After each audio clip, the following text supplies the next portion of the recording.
J.J. McCarthy. Take the handoff. And Calicanis is going to throw a pick. They give it to Corum. Up back. Corum.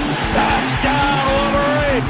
Ruben Wilson does it again. Corum finds some daylight. He's got some speed and some blockers. Outside. Turns the corner. Blake Corum down the sideline. Looking over the middle. Caught. Touchdown, Wolverine. McCarthy extends the play, now using legs. McCarthy a first down. Woo! All right. Good evening, everybody. Hope everybody's doing fine out there. We have I think a good show for you tonight.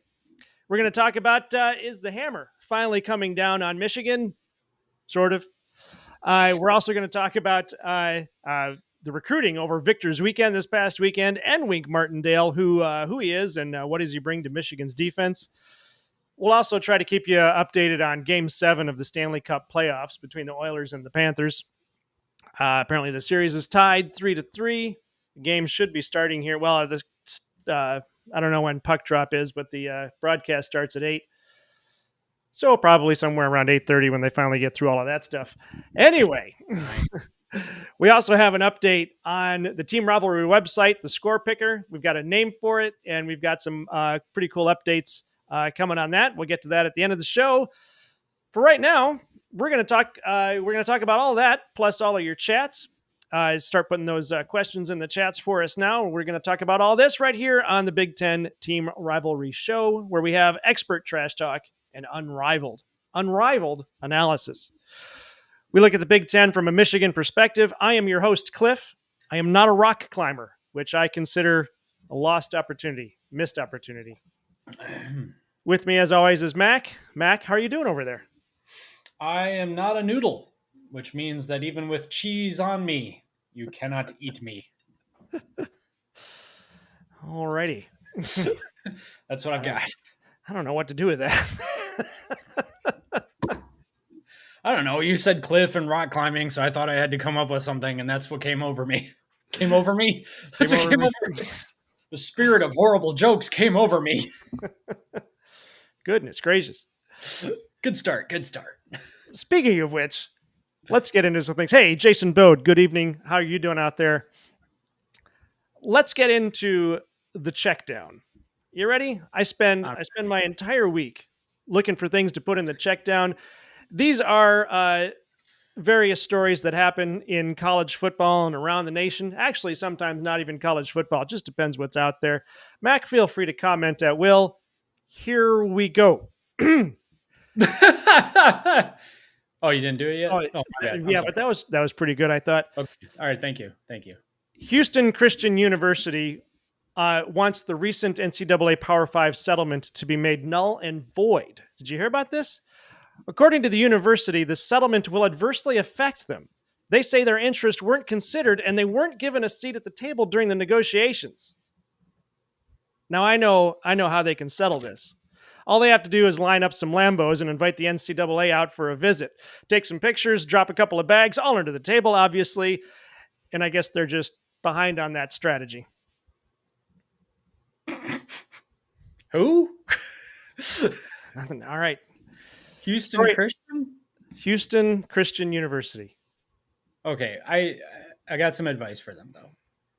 All right. Whatever you do, don't buy a mother flubbin' cheeseburger. Oh, at Houston Christian. I got you. Yeah. Don't do it. Lambo's okay. Cheeseburgers, not okay. That's correct. That's what we have learned. All right. Deion Williams, good evening to you. Counter Stallions lost another walk-off. Sorry, man. We'll keep you updated on the Red Wings. The Red Wings are out of it, man. Game 7 of the Stanley Cup playoffs. Story number 2 in the show is us taking a nap. Yes. Story number 2. Apparently, a bunch of people are suggesting Deion Sanders should be the next head coach of Ohio State. Did you hear about this one? What? Fans are getting sick of Ryan Day because unlike Urban Meyer, who was undefeated against Michigan, Day has lost 3 in a row. I don't see any problems at all bringing in Sanders. In fact, the only setback I see is that he'd have to change his name from Coach Prime to the Coach Prime. Nothing. Okay. I scour the internet for these stories, man. I'm sorry, my mind's just still at Deion Sanders, the coach of Ohio State. He just got to Colorado. He hasn't completely destroyed them yet. But all right, sure, whatever. Move on. Moving on, story number 3 comes all the way from Eastern Michigan, which is right over there. For context, he lives in Ann Arbor. Brighton. He lives in Brighton. Wow. Sorry. So did you hear Eastern Michigan is renaming its football stadium? Yes, I did, but I can't remember to what. Eastern is known, of course, for changing names. They used to be the EMU Hurons. Now they're the Eagles. The football stadium opened in 1969, is named for Elton J. Ranierson, Sr., who coached football at Eastern Michigan for 26 seasons. Wow. And only had 26 losing seasons. He compiled a record of 114 to 58 to 15. Oh, all right. Well, that's not bad. So that's not bad. That's probably EMU's best coach ever, like historically, currently, ever, the greatest coach to ever coach at Eastern Michigan University. In one 6-year period from 1925 to 1930, Ranierson's teams won 40 games, tied 2, and lost just 4. This guy was a fantastic coach.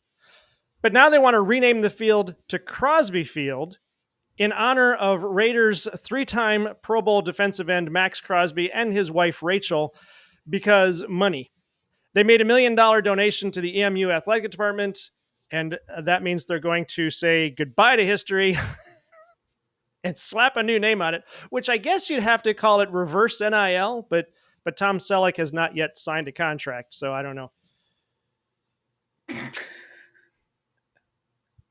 Reverse mortgage. Got it. Okay. Yeah, exactly. It took me a second because I'm about as far as one possibly could be from getting a mortgage. So that took me a second.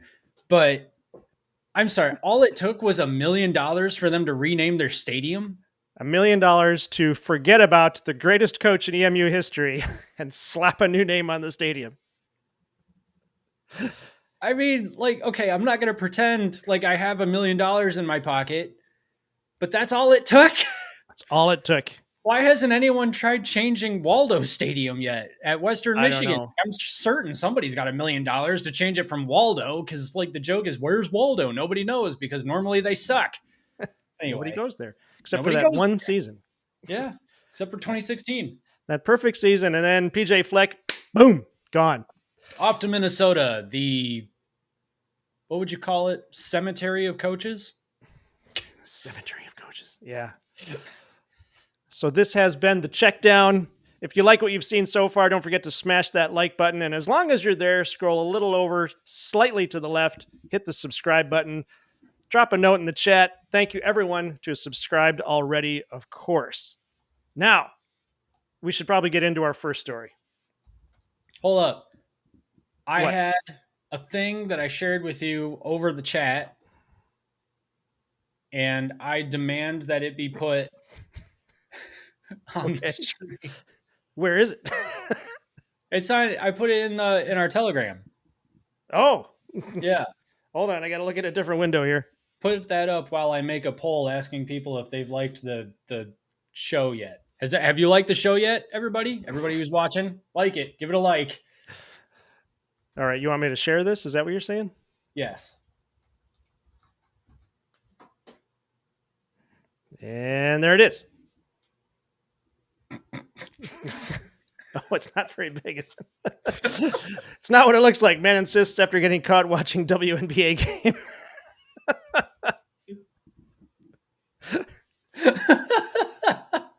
Oh boy, we are. You're in for a treat tonight, folks. This is. It's going to be a great show. We have not been drinking. Not yet. Just pop a couple up here. Jason Bode says Ohio State fans are delusional. Correct. Fair. And also that EMU should stick with history. They should. I mean, you don't just throw out the greatest football in EMU history because somebody hands you some cash. Although I don't know, maybe EMU is hurting. I don't know. There was a point where they were talking about shutting their doors. Like EMU was like on the verge of bankruptcy at one point. I thought. Yeah, they're kind of always on the verge of bankruptcy. It's not a very big school. That's fair. It's a school. I think their primary intake is teachers, and so as that kind of waxes and wanes with the economy, they sort of wax and wane with the economy. But anyway, I don't know that for sure. I remember hearing that, but that could have been years ago. Gotcha. Okay. All right, so here we are. We're going to talk some recruiting. Yeah. So this past weekend was Victor's weekend, which apparently produced some really good results from Michigan. So Mac, let's talk overall, and then we'll get into some specifics. So Michigan has commitments from 4-star Brady Hart, 3-star guard Kaden Strahorn. Brady Hart is a QB, although he was actually committed a week ago, wasn't he? Brady Hart? Yeah, I think that was last week. That was about a week ago. 4-star running back Donovan Johnson, so we could have another running back named Donovan, and 3-star running back Jasper Parker. And then, there was 2 more additions today. Let me scroll down here. Their names were, so we have a linebacker Chase Taylor, and then Jacob Washington, wide receiver. So the thing was early on that Michigan was not like hitting the ground running with recruiting. And now all of a sudden it's like, we got a lot of guys coming in. Now, granted, a bunch of these, well, in fact, all of them are for the 25, either the 25 season or the 26 season. Yeah. But Mac, you wanted to talk about for a minute at least about should there be some concern that these are 3-star and 4-star players? And why isn't Michigan pulling in the 5 stars? So what's going on there? Well, I mean, 5 stars are difficult to pull in for sure. There's not as many of them as there are 3 and 4 stars.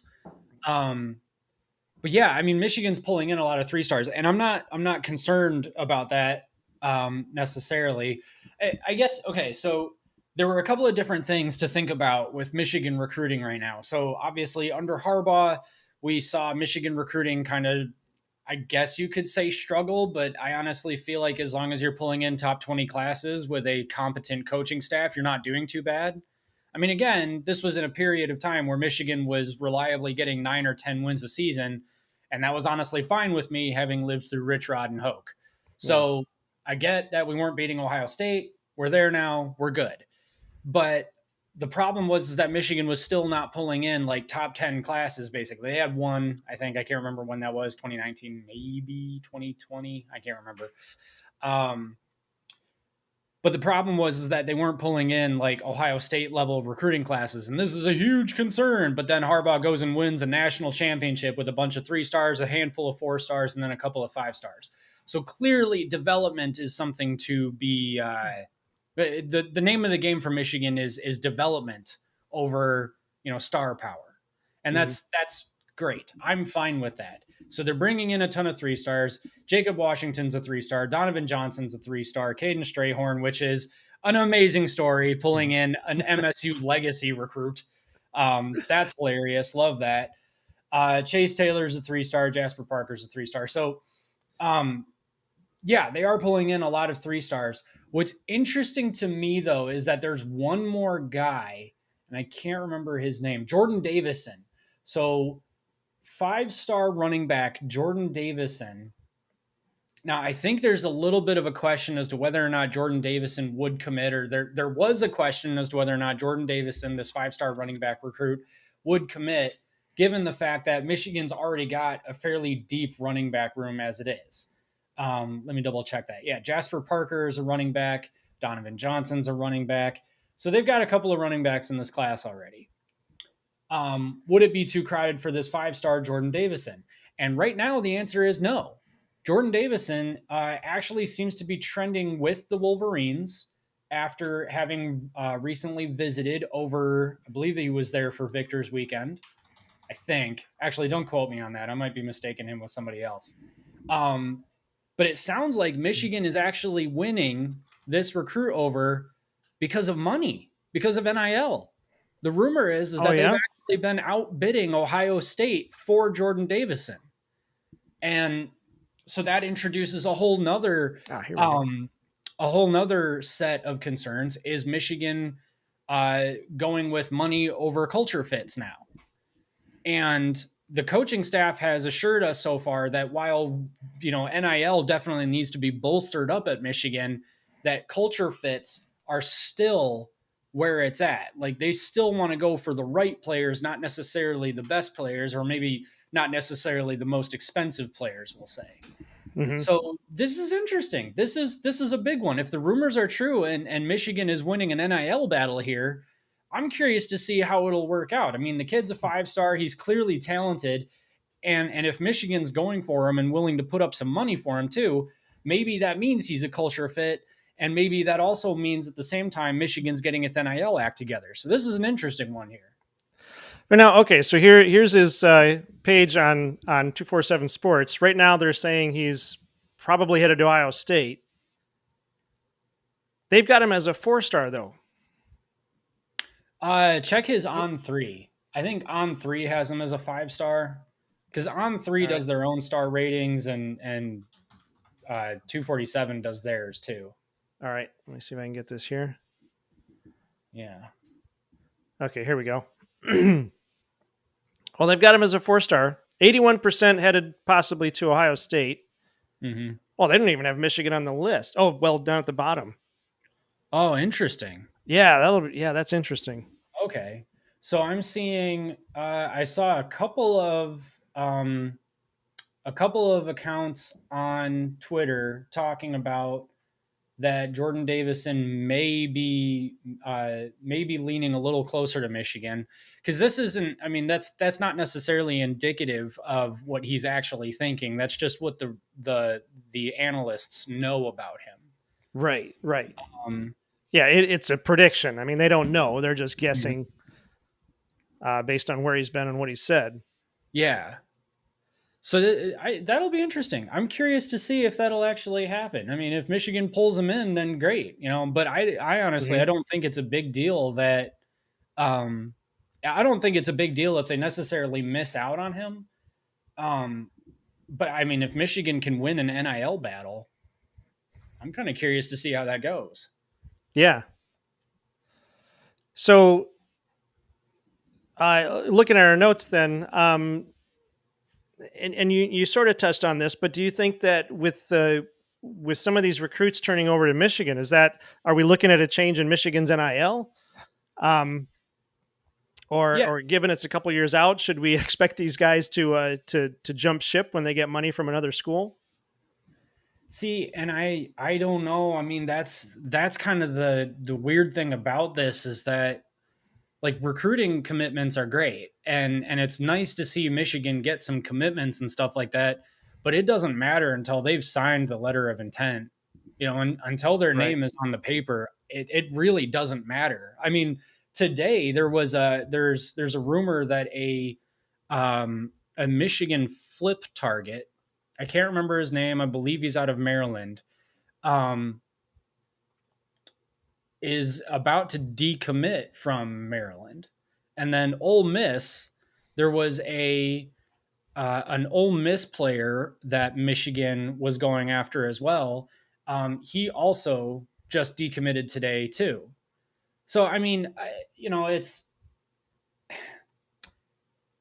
it's interesting because, yeah, I mean, you like to get these commitments, and it is good to get them for sure, but it's like Ohio State fans talking about, oh, Michigan can't recruit for anything, and their recruiting class was 56th at one point. By the way, 3 days ago, their recruiting class was ranked 56, and now today it's top 15. Mm-hmm. But it doesn't necessarily matter either, because you got to get them in the building. You got to get them in the building, but then you also, I mean, they also might not be any good. Like, what Connor Stallions is saying, it really still doesn't matter until they can get on the field and prove they can play or not. That's what's so funny about them, about Ohio State fans complaining about, or not complaining, but laughing at Michigan celebrating a 3-star running back. Hassan Haskins was a 3-star running back, and he put up 5 touchdowns in a single game on Ohio State. So, but again, you can have two different things happen. You can bring in a 2-star and have him be, a diamond in the rough, or you can bring in a 5-star and have him not turn out so good. Rashawn Gary is Michigan's best recruit ever, and he kind of had a lackluster campaign.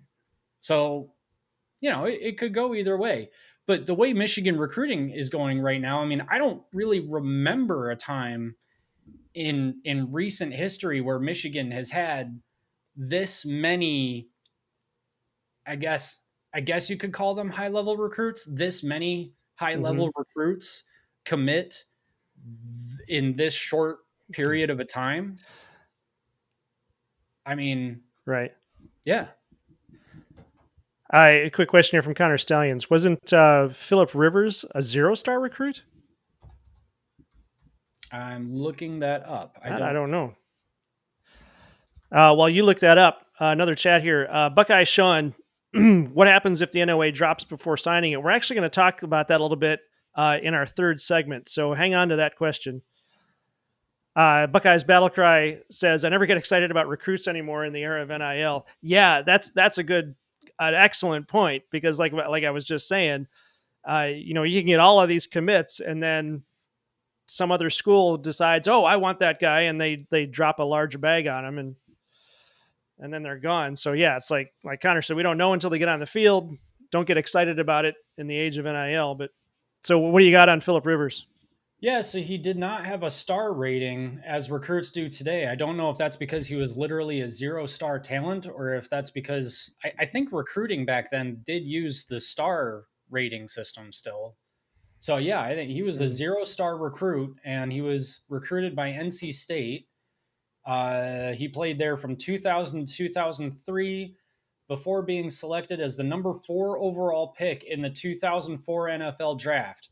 He played nearly the entirety of his career with the Chargers, leading the league in passing touchdowns, yards, and completion percentage during various seasons. His number 17 is one of 8 retired numbers at NC State, and he was inducted into the NC State Hall of Fame on April 20th. I don't know the year. This year. Oh, how about that? All right. So there you go. All right, quick side note. The puck is about to drop on Game 7. Oilers versus Panthers. We will keep you updated on how that's going. What do you want to win? I think I'm going to go with the Oilers. Yeah, I know. I don't know why, but I want the Oilers to win. Yeah, I mean, they're Canadian. So anytime you get a team from the South playing a team from the North, you got to go with the team from the North. I mean, it just doesn't make sense otherwise. I know. I was just why does Florida have an NAL? Oh my gosh, NHL team. Jeez. I know. You know what's funny? I saw a picture of several bars outside of wherever the Florida Panthers are located. I don't know, but like several bars, and it was just littered with Oilers fans. Like there are hundreds of people, and all of them are wearing Oilers jerseys. Nice. So Connor Stallions points out that JJ was a 2-star recruit. I did not realize that. I could have sworn he was either a 3 or a 4, but JJ Watt, not JJ McCarthy. Oh, I'm sorry. Yeah, JJ Watt was only a 2-star recruit. I think he played at Wisconsin even, and yeah, he was really good. Okay. I gotta look that up if he played at Wisconsin. Somebody played at Wisconsin, whether it was JJ or JJ. And Buckeye's Battle Cry is currently watching the College World Series. Oh, keep us updated on that. I'm really hoping Texas A&M doesn't win. I don't know why. Don't ask me why. I just know that I don't want them to win. And Jason Boat says that Kevin Grady was a 5-star running back recruit for Michigan. He didn't quite live up to the hype.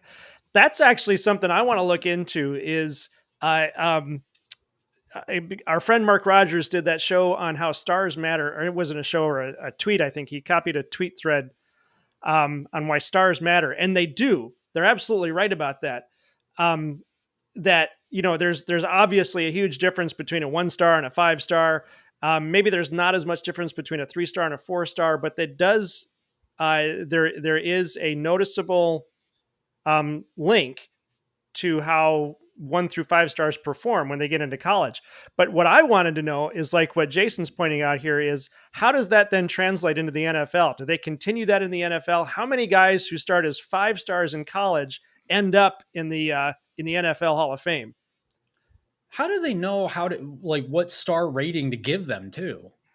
Well, I believe it's basically a calculation of different stats, not unlike the QBR rating, the QBR, which is this. I just saw it the other day. It's like a 4-level calculation to get to a QBR, and I think it's the same way with the star ratings. It's just basically based on their high school stats. They figure out an algorithm to condense all of that into a star rating, and there you go. All right. So I don't know. Oh, Ben Roethlisberger was a 0-star recruit. Dang. Okay. And obviously he performed well when he got into the NFL. Yeah, he did.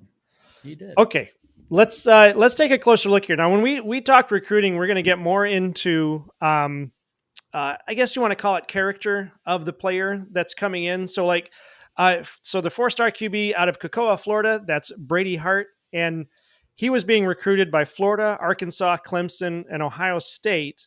I think Ohio State was actually fairly late to the game in trying to recruit him. He's committed to the 26 class, but he's already inserted himself into the Michigan-Ohio State rivalry because apparently, and I really want to know how much of this is true and how much of this is rumor, because he apparently called Michigan while he was at Ohio State. And that's when he committed. Now, another rumor I heard was that J.J. McCarthy called him and told him to commit to Michigan. But I have no idea if that's true or not, or if somebody's just totally making that up. But either way, if it's true, well, okay, I guess this part is true. This is Brady Hart was quoted as saying, "When I walked out of Ohio State, I realized the culture that Michigan has isn't everywhere."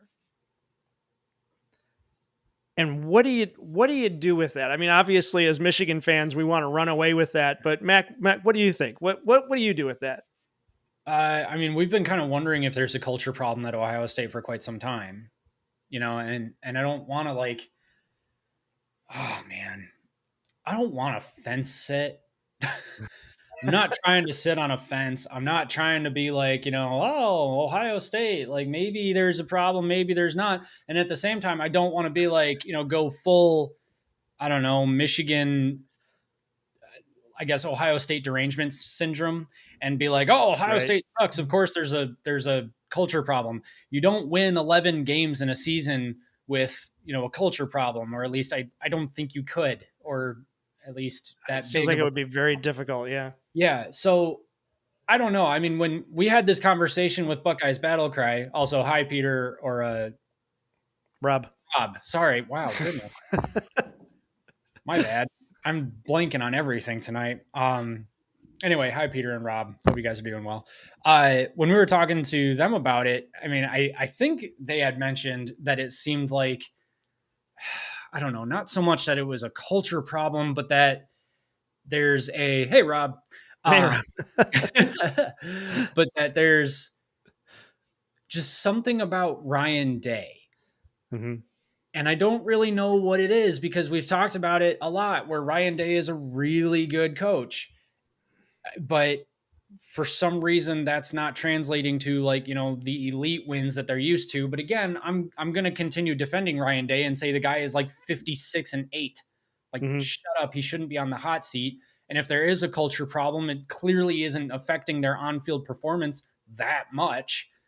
I mean, just because they went up against 3 of the best Michigan defenses of all time, and then 2 of the best Michigan offenses of all time, 2021 offense, but whatever, they won. It's okay.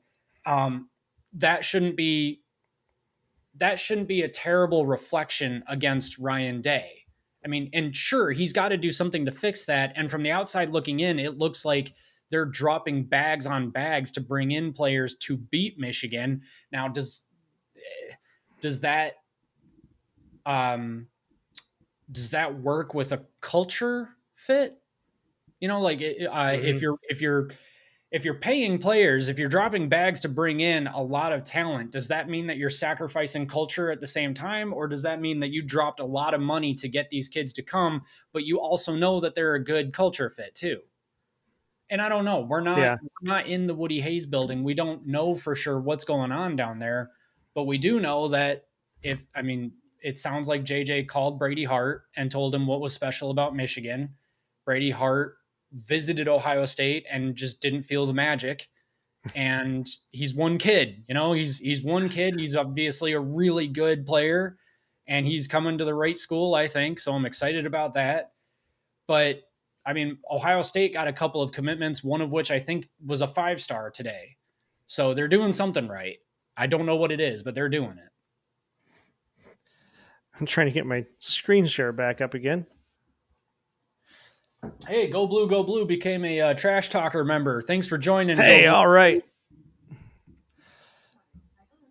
I got to get this screen sharing thing under control. My Google Home thought I was talking to it. Oh, no. There it is. And yeah, so here's Brady Hart's information. But I just wanted to say real quick. So let me throw Go Blue up here. Thank you again, Go Blue. Good to have you on the team. Without virtue signaling here, because I know we come down pretty hard on Ohio State and Michigan State as rival fans. We love to trash talk. We love to tear them up whenever we get the chance. It's like, well, it's like what they do to us. You get that piece of meat and you just start chewing on it.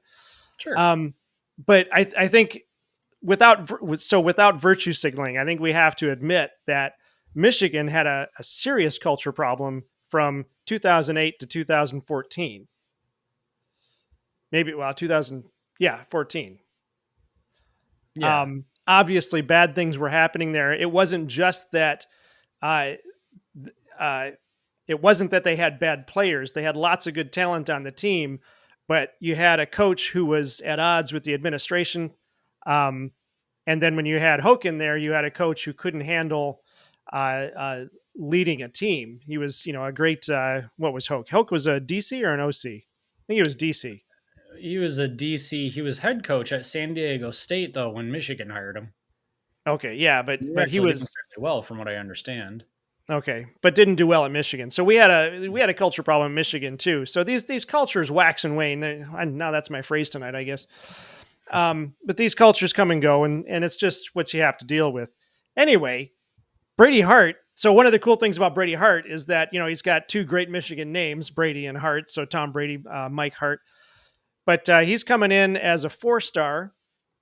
The 247 composite is 95%.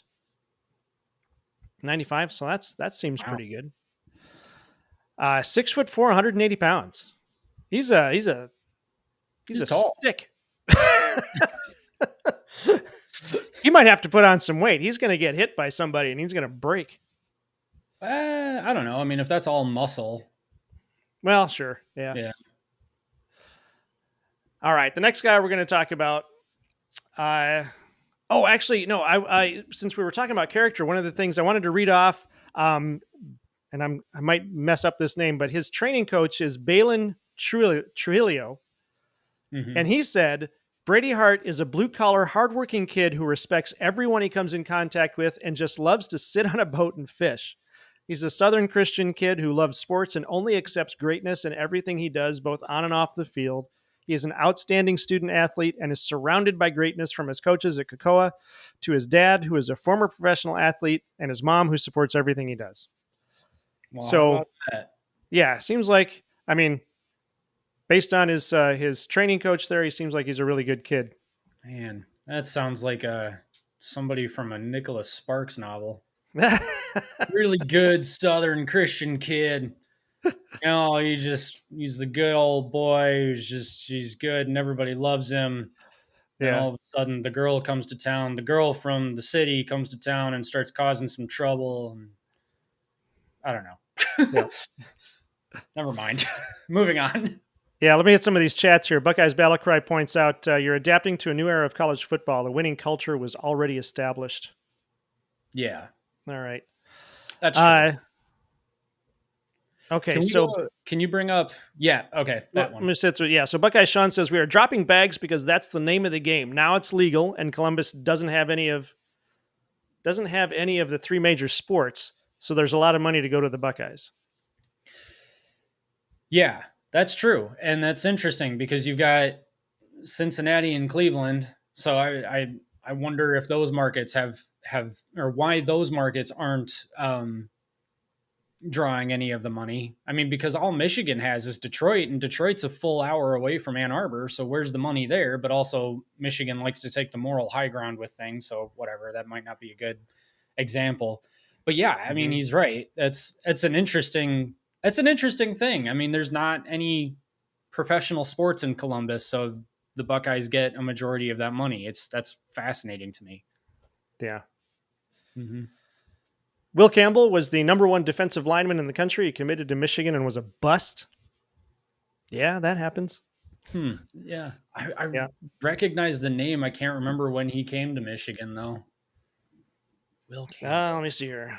Was he under? He might have been under Hoke. Let's see. He played at Michigan. Nice. It just says he played at Michigan. 2009. Lloyd Carr, but reopened his recruiting.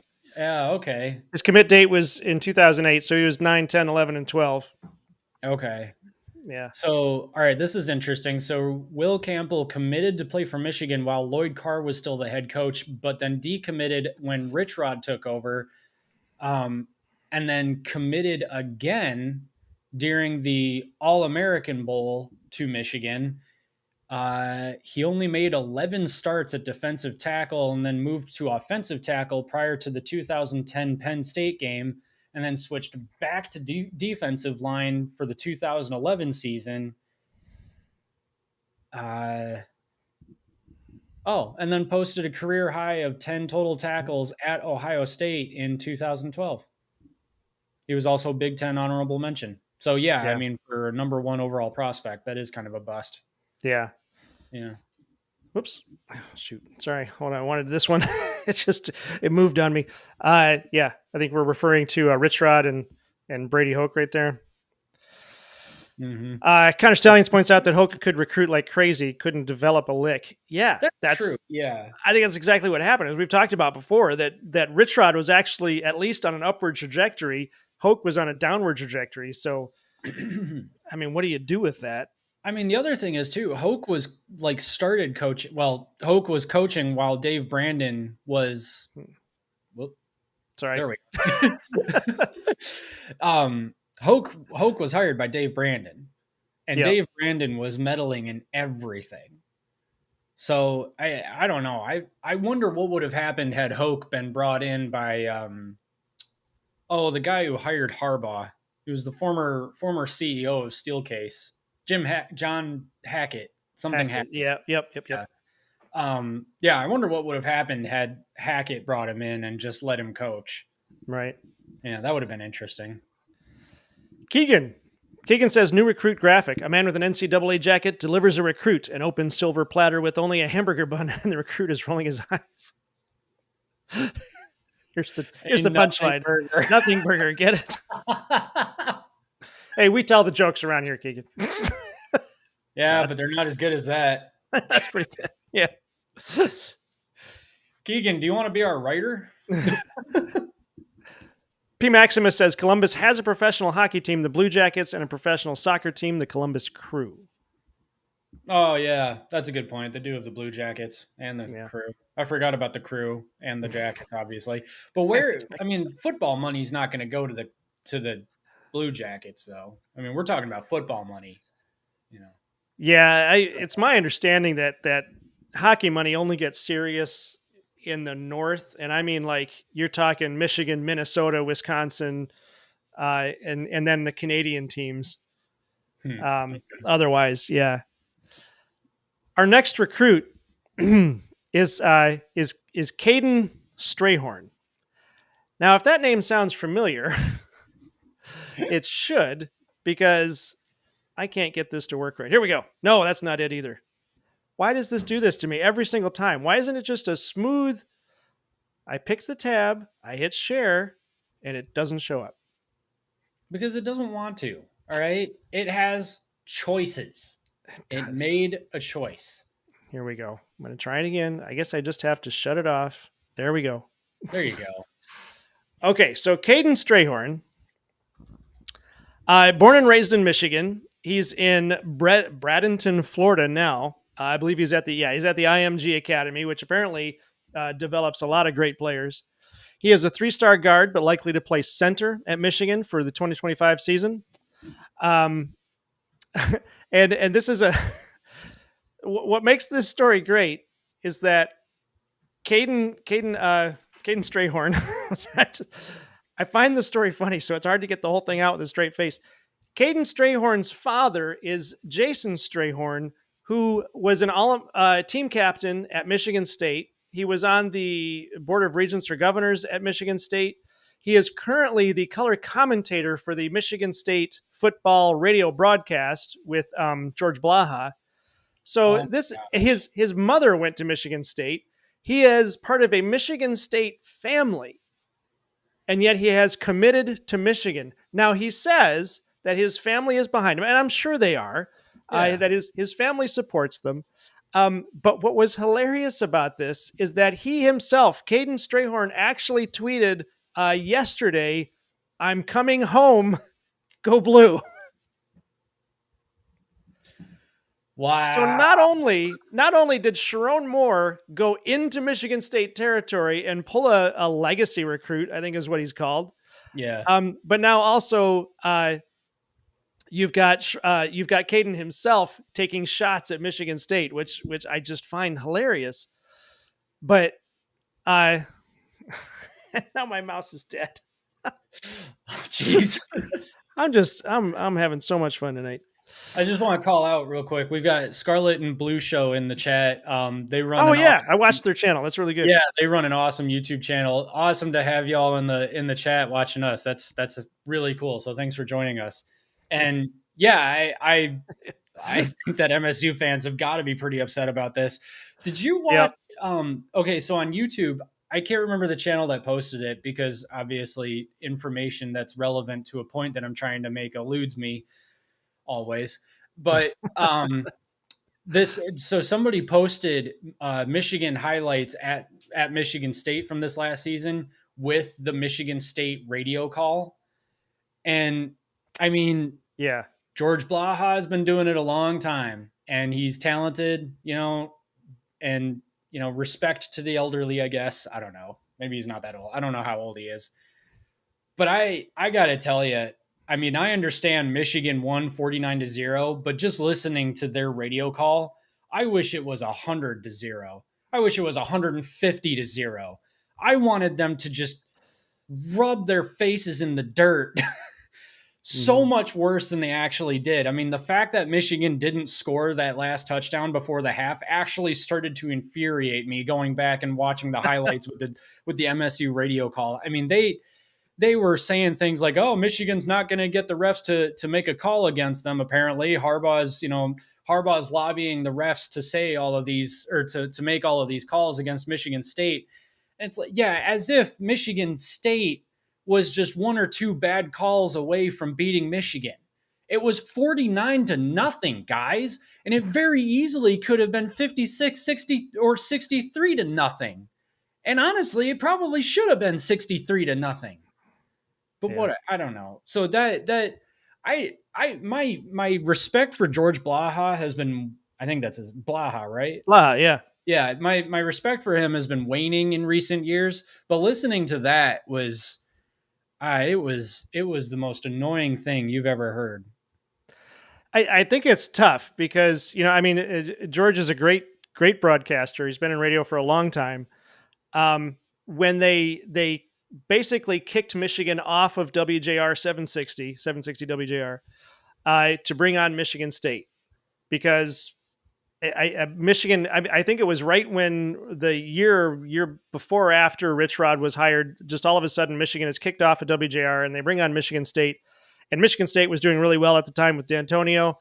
And I think they expected, and I apologize, I am just postulating here. This is what it seems like to me, that they expected Michigan State to basically flip the tables and be the number one team in Michigan henceforth. And now they're struggling with Michigan State struggling again. And there's got to be, because I've heard, I once asked a friend of mine who is, well, he's also a Michigan fan, but I asked him, why is it that Michigan State seems to have this kind of trouble that they can have, like under D'Antonio, we've said under D'Antonio, Michigan State became a good team. I mean, they became a contender. They won the Big Ten championship. Mm-hmm. But then as soon as D'Antonio leaves, as soon as there's any kind of disruption, Michigan State falls apart. And it's not fall apart rebuilding, it's fall apart, go to the ground and start over. And the reason he thinks that Michigan State is like that is because Michigan State just has never been able to acquire a national recognition. They are local and they will always be local. And I don't say that as a shot from a Michigan fan. I say that because there's some kind of collegiate reality here. I mean, they're not EMU. They're not that far down the scale. But for whatever reason, when players think of the state of Michigan, they think of Michigan Wolverines, not Michigan State. They're the little brother. They're the little brother. They really are. And you know, I mean, I think we mean that as a term of endearment, but obviously they hate it. And I can understand, you know, no little brother likes to be called a little brother, speaking as a little brother. Although I shouldn't say that. I like being the little brother. But yeah, it's a strange situation for Michigan State to be in, that their success will come in spurts. Just like the same thing happened in the 60s. Michigan State was... I think that's when they won a national championship there. They had a fantastic multi-season success. They were on top of everything. And then their coach left for the NFL and Michigan State fell apart. And that's when Michigan owned the rivalry for, and I'm not kidding, 30 years. Yeah. Not a 10-year stretch, not a 15-year stretch, a 30-year stretch where Michigan won 27 out of 30 games. Anyway, so here we are. We've got Kaden Strahorn, who is part of the Michigan State family, but is now a Michigan recruit. And I guess what all that I was trying to get to is that it is going to be interesting when Kaden hits the field and Jason Strahorn, as the color commentator, has to be able to talk about him without bringing up all of that. Here's my former son, Kaden Strahorn, with the tackle. Yep. Or, I guess he's interior offensive line. So his former son with the good block for a touchdown for Donovan Edwards. I don't know. Yeah. That's going to be fun. I mean, he's even more difficult to listen to, in my opinion, than George Blaha. I mean, I think both of them are really difficult to listen to nowadays, but yeah. Anyway, Jason says Kaden looks like a load to deal with. I watched highlights of him just burying defensive linemen. He's going into his senior year of high school at 6'3", 295. Sweet mother. My goodness. Yeah. He's big. Jeez. Yeah. Oh, wait. Okay, so Scarlet and Blue's bringing part of that up, but it's crazy. They are a top 25 institution in revenue. They've been a top. Yes, Michigan State is they're big. They bring in money, but for whatever reason, they are regional. They can't break out of the Midwest. I don't know what it is. I don't know why. Well, but that's it. Maybe it's the same thing like with Iowa State. I mean, Iowa State, we've said at times should be in the Big Ten, but they're not. But who knows about Iowa State outside of Big Ten fans?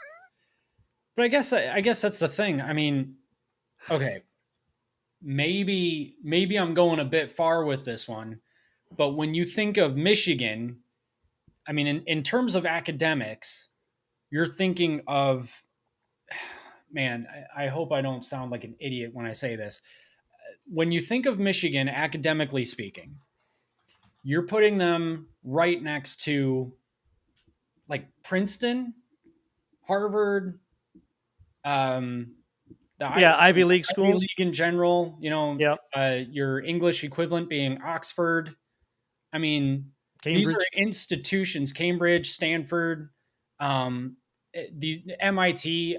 I mean, these are Michigan is a global university. Mm-hmm. I remember when I went to I did a missions trip to India, and on the flight from this wasn't even the flight from Detroit Metro to Amsterdam. It was from Amsterdam to New Delhi. It was like a 12-hour flight, and from Amsterdam to New Delhi. And someone on the plane saw me in my Michigan sweatshirt and said, "Go blue." And I said, "Go blue." And we started talking about it. And he knows Michigan. He Mm-hmm. knew of Michigan. He was not, I don't believe he was from the States. He had a thick accent, but he knew of Michigan. And they're a global university. Michigan State, I mean, I don't know that. Actually, I know when I went down to Bloomington with Rochelle, my wife, for those who don't know, Rochelle is from Bloomington, Indiana. I went down there and we went to a restaurant, and the waiter asked where we were from, actually, because he had listened to me talk and knew that I wasn't from around there. And I said, "Oh, from Michigan." And he goes, "Oh, Michigan, like Michigan, the University of Michigan. Are you a big Michigan fan or something like that?" I was like, "Yeah." And we got to talking about that, and he goes, "Yeah, the Michigan Spartans, right?" Oh. Oh, man. I'm like, no, no, no, no, no, no, no, no, no, no. No. So like, even this guy from Bloomington, Indiana. Now I don't know if he's a big football fan. He must not be, but he thought it was like the Michigan Spartans. So I don't know what that says about Michigan, but I know what that says about Michigan State, and they don't even realize that Michigan State is in the name. Like, Yeah. so Michigan's global, where Michigan State must be regional. I don't. Right. Well, and I mean, just speaking of getting recognition, I mean, there's been movies with Michigan as a key element. So the Big Chill, everybody in that movie was supposedly a Michigan. Supposedly, every character in that movie was a Michigan grad. Um, even like and you've seen the remake of Red Dawn, but the original Red Dawn that came out in the '80s, and their little ragtag group is called the Wolverines. Yeah. And so we love that around here. We sort of adopted that movie as our Michigan Wolverine movie. That's our movie. That's our movie, yeah. But here's Antoine taking shots. Michigan State is not little brother anymore. They're adopted, bro. Oh, That's ouch. good too, though. That means we love them so much we adopted them. That's true. Yes, they are our redheaded stepchild. Moose points out it's not even a rivalry anymore with MSU. They fell off pretty bad. Yeah, go ahead. They'll come back under Jonathan Smith. He's a good coach. Yeah. Hey, honestly, eventually it's going to take time though. I mean, Tucker left him in a bad way. I just hope that he makes them, kind of respectable again. I mean, I understand that, I'm a Michigan fan and nothing I say can be taken seriously about Michigan State, but like under D'Antonio especially, and then even I think in a different way, but just as much with Mel Tucker, Michigan State just wasn't even a respectable program. I mean, they played dirty and angry under D'Antonio, and then they were all flash and no substance under Mel Tucker. I mean, all flash under Mel Tucker. Ooh. So, I just hope Jonathan Smith can, keep it in his pants, I guess. Yeah. So to wrap up Kaden here, well, you can see his stats there. He's a 3-star. Like we said, 6'3", 295. He's going to be in the 25 class. But this should also be an encouragement to Michigan fans because Strahorn said, "Michigan checked all the boxes for me.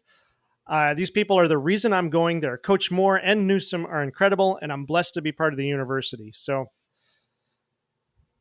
that's nice to know, at least as far as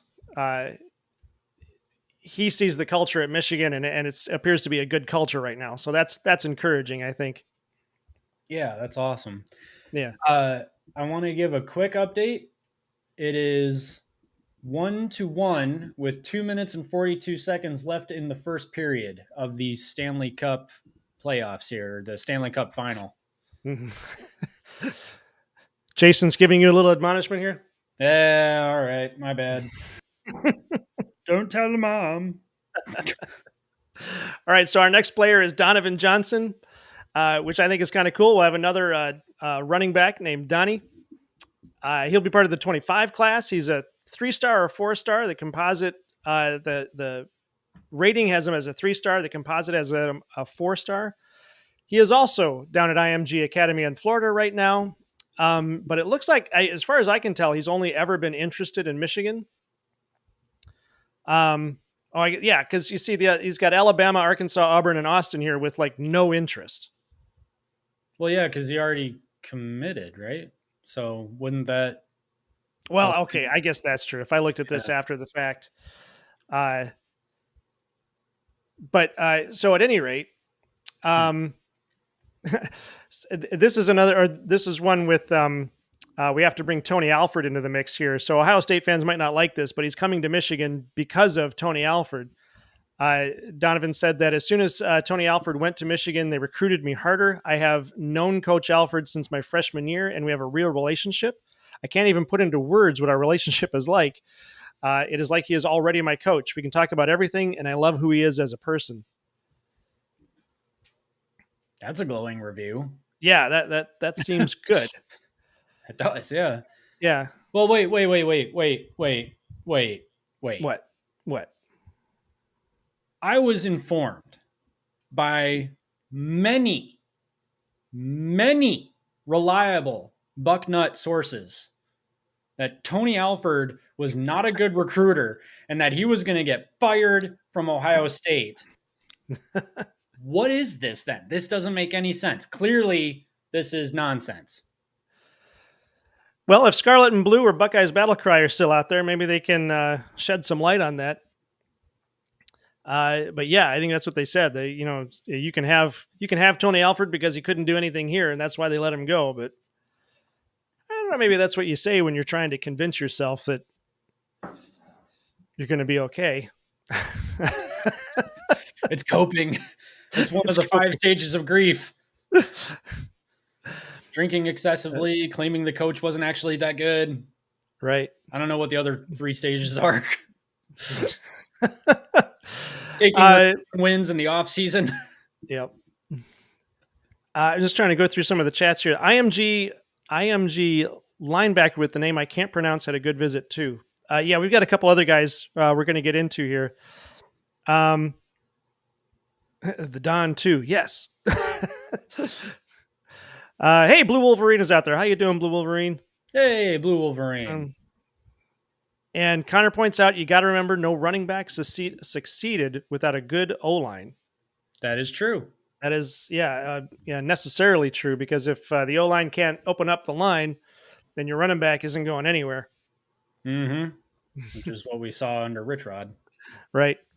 Moose says, you guys ready for the Fisher-Price hammer to drop? Yes, we're going to talk about that in a little bit here. That's segment 3. We're going to get to that. We have some constructive criticism from Jared Brandon. Did we want to get to that, or? Oh, sorry, guys. This is pathetic. Oh, sorry to disappoint, Jordan. Jared Brandon. I got Jordan out of that. Also, we know and we don't care. Yeah, we're good with it. Let's see. Did you have anything else you wanted to say about Don John? I can't decide if I want to call him the Don 2.0 because that feels insulting to Donovan Edwards. Let him be his own man? Let him be his own man. Yeah, maybe we'd call him Donnie Johnny or something. I don't know. That honestly feels inappropriate, and I don't know why. Donnie Johnson, Yep. Oh, wait, here. Assuming this is still Rob. All those running backs like Bo Jackson and Jordan Davison were crystal balled to Ohio State when Alford was there, and supposedly because of Alford, wouldn't they have a crystal ball to Michigan now?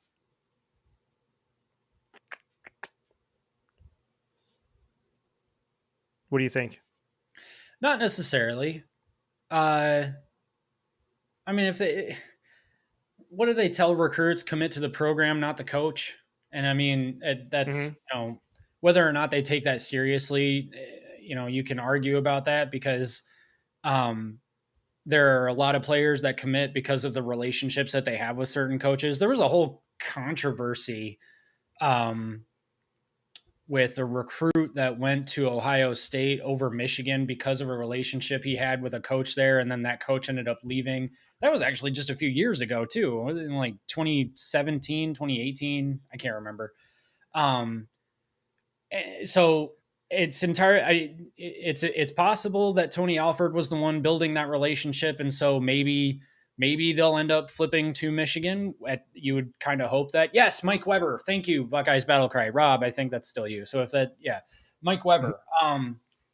So if that's the case, then yeah, sure. But they might also just like Ohio State right now for the program. And they might be developing relationships with the other coaches there. And yeah, you never know. Yeah. But it looks like, so Buckeye Sean says that all other schools stopped communication with Donovan Johnson because he tore his ACL. The information's out there. Oh yeah. Was it him or Jasper Parker that tore his ACL? And that affected a lot of, I thought that was Jasper Parker actually. But that did affect his recruitment, but Michigan kept at it anyway. The word is though, whether that's Donovan Johnson or Jasper Parker, that they're doing well now. They've come back pretty well. All right. From what I'm seeing. Yeah. Keegan says no one told my Kool-Aid Man joke. I think I did put your Kool-Aid Man joke up there. Post it again and I'll put it back up. Oh, hey, we got to call this out too. It was Johnson. Okay. Thanks, Keegan. Yeah. Member for 1 month. Thank you, Blue Wolverine. We appreciate you. So wait a minute. Who had the knee injury? I believe it was Donovan Johnson. Donovan Johnson. Okay. Yeah. I'm trying to get back here. Wolverine says Moose has been standing in the paint on X. Your replies have me rolling. Yeah, Moose has some good posts on X. I love making idiots look more dumb on Twix. Very nice. Old Timer 56 said, welcome Donovan, let's go. Yes, indeed. We're happy to see him there. You know what's always sort of the thing about recruiting ahead of time like this, you see these guys and you get excited about wanting to see them play, but they're not even going to play this season. It's going to be next season. And in some cases, the season after that. It's almost like, in my case, since I love movies so much, and you love movies too, Mac, but it's like you hear about a movie and, it's not coming out until next summer and it's April. Yeah. Or maybe it's September. It's not coming out till next summer, and you got to wait. You got to wait months and months and months for it to come out. Oh, okay. But, all right. Sorry. So speaking of Moose and some legendary comebacks here. All right. He's got one for the ages here. So Buckeye Scoop, nobody's favorite Buckeye periodical, whatever. Posted a dig at Michigan's recruiting saying 8 3-stars. Yeah, they not like us. And this is before the hammer drops. Okay. Taking a dig at Michigan's 3 stars. Fine. Moose responds with, bro, that's not composite, stupid. That's regular 247. Man, you're an idiot. Ouch. I think so too, but not for the same or not for that reason. I think, yeah, for that reason, but also because I don't care if they're 3 stars. Why does anyone, Buckeye Scoop, why do you care so much about the stars? Yeah, if Michigan's not bringing in talented players, then I would be a little concerned about that too. But for the last freaking time, Hassan Haskins was a 3-star and he put up 5 on you guys. So cool it, buddy. It's not about the stars. It's about development. Well, it's about the stars. Sometimes the stars are indicative of talent for sure. And Ohio State has a lot of amazing players that also have the stars to prove it. But good Lord. Yeah.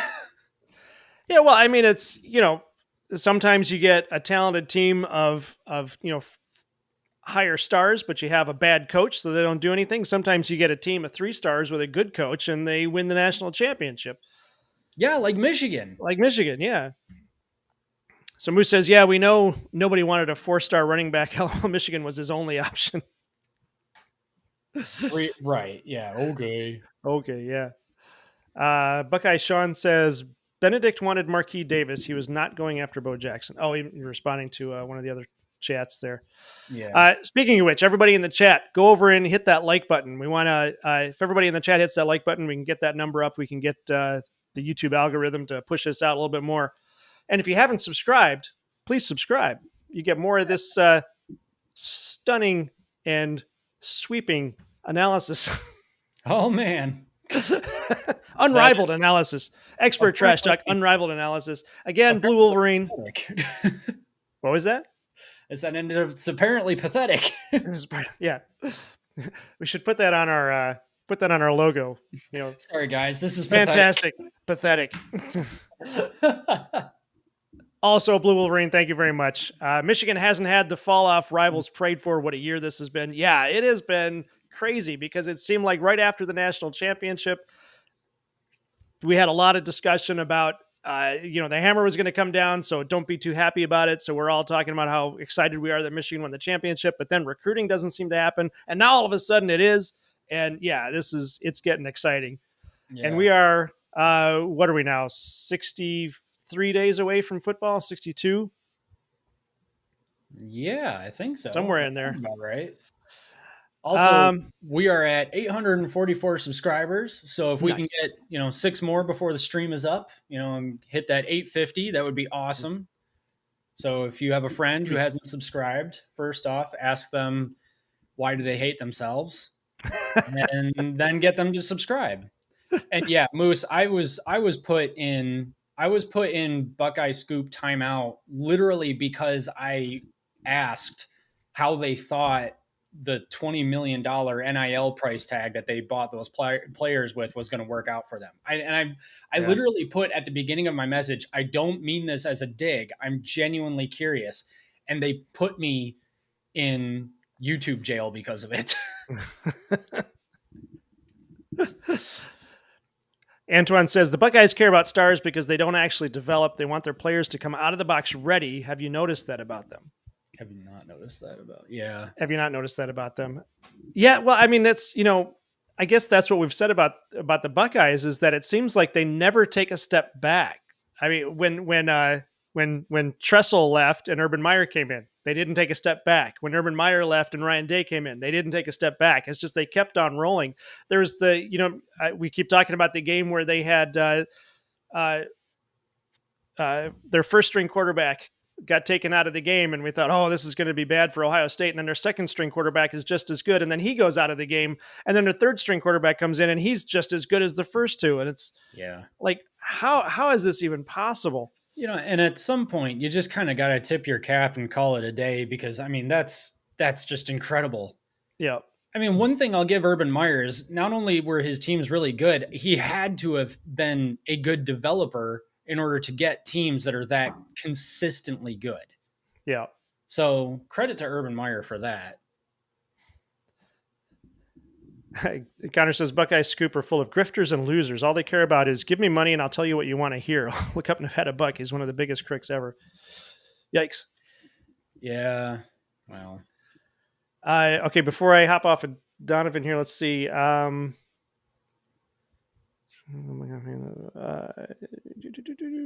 Safe space. Let's see. Whoop. Oh, wait a minute. No, I wanted this one. Buckeyes Battlecry says, I feel like Buckeye Scoop and Buckeyes Battlecry wouldn't get along on a live show. Hey, we got along with you. We had a great time. Yeah.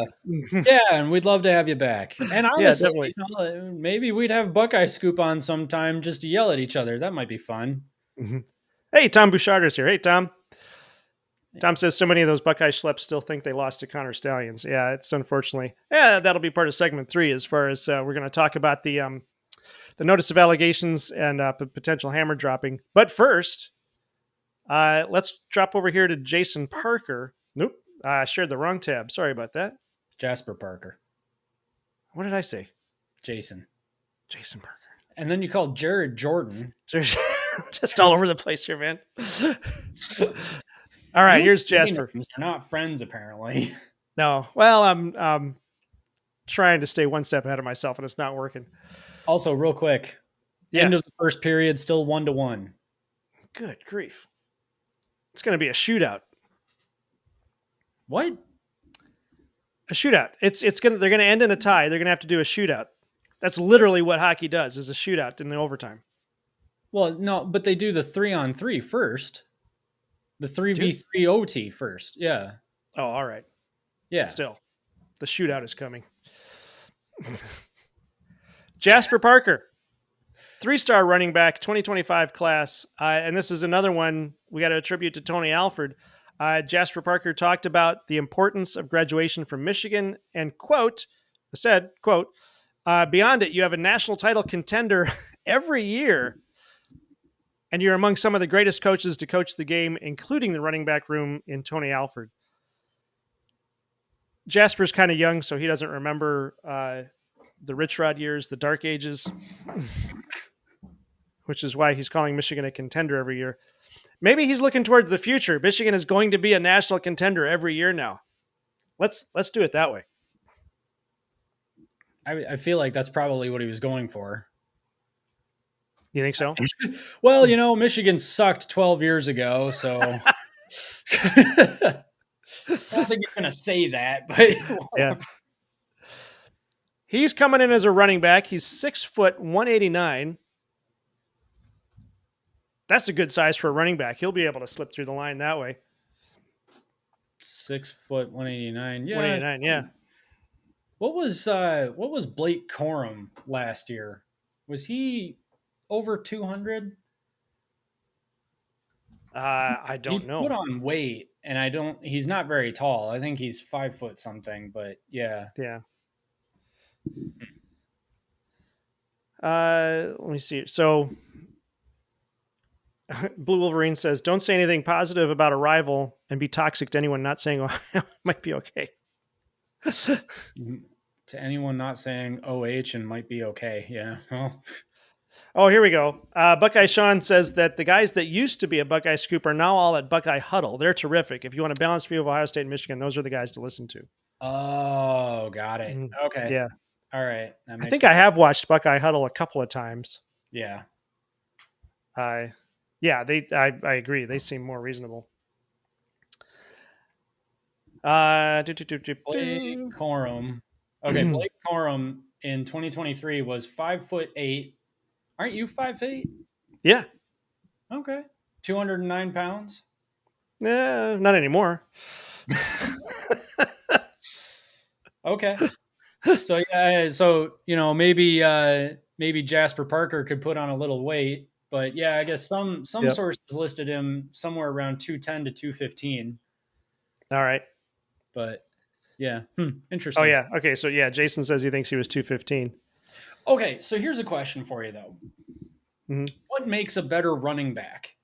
Short and heavy, or tall, not too tall, but taller and let's say skinnier, but like faster or slipperier, Yeah. So chat, if you heard Mac's question, what makes a better running back, short and heavy or taller and skinnier? I think I would go with the shorter and bigger, because I think, what do you want from your running back? From your running back, you want 3 to 5 yards, right?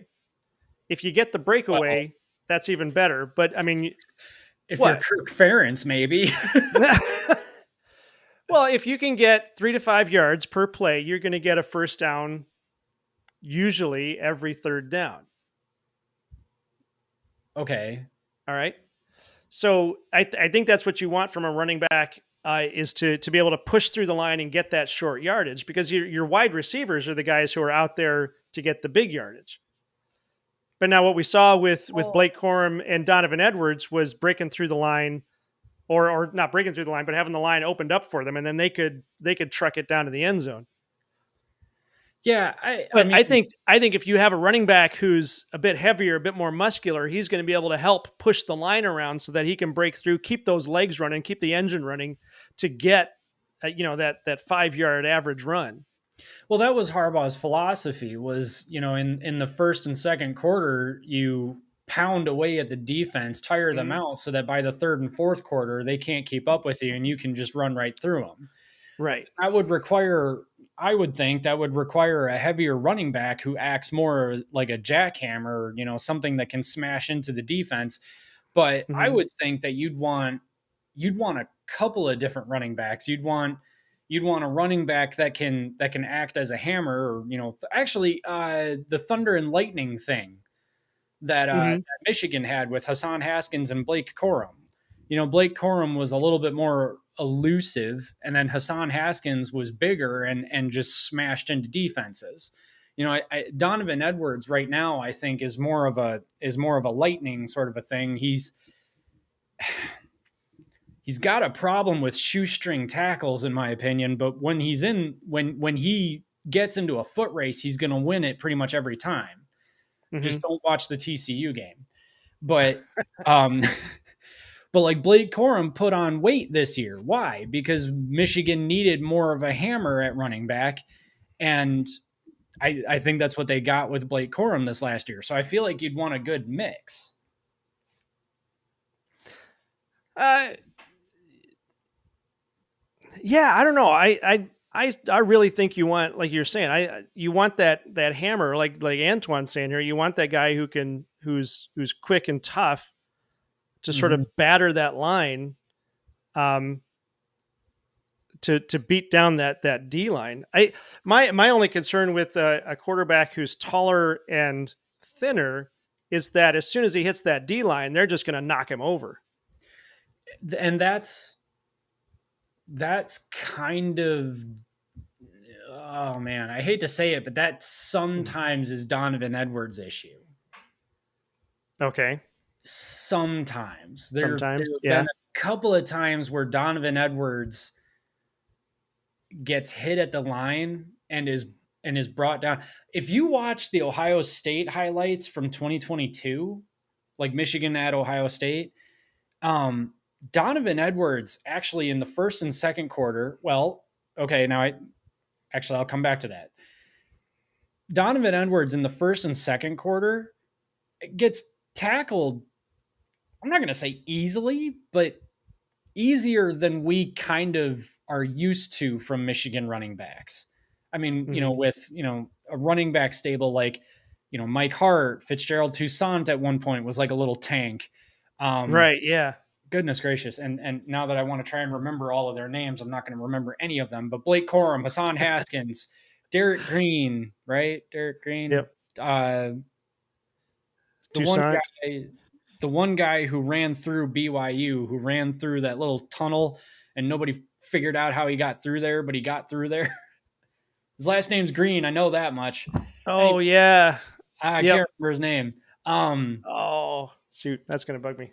But anyway, yeah, I mean, if you watch those highlights from Ohio State, like Donovan Edwards was kind of getting tackled fairly easily until the fourth quarter, when Ohio State just kind of fell apart as a defense and Michigan was able to run right through them. But that's because if you look at the O-line opened up that massive hole.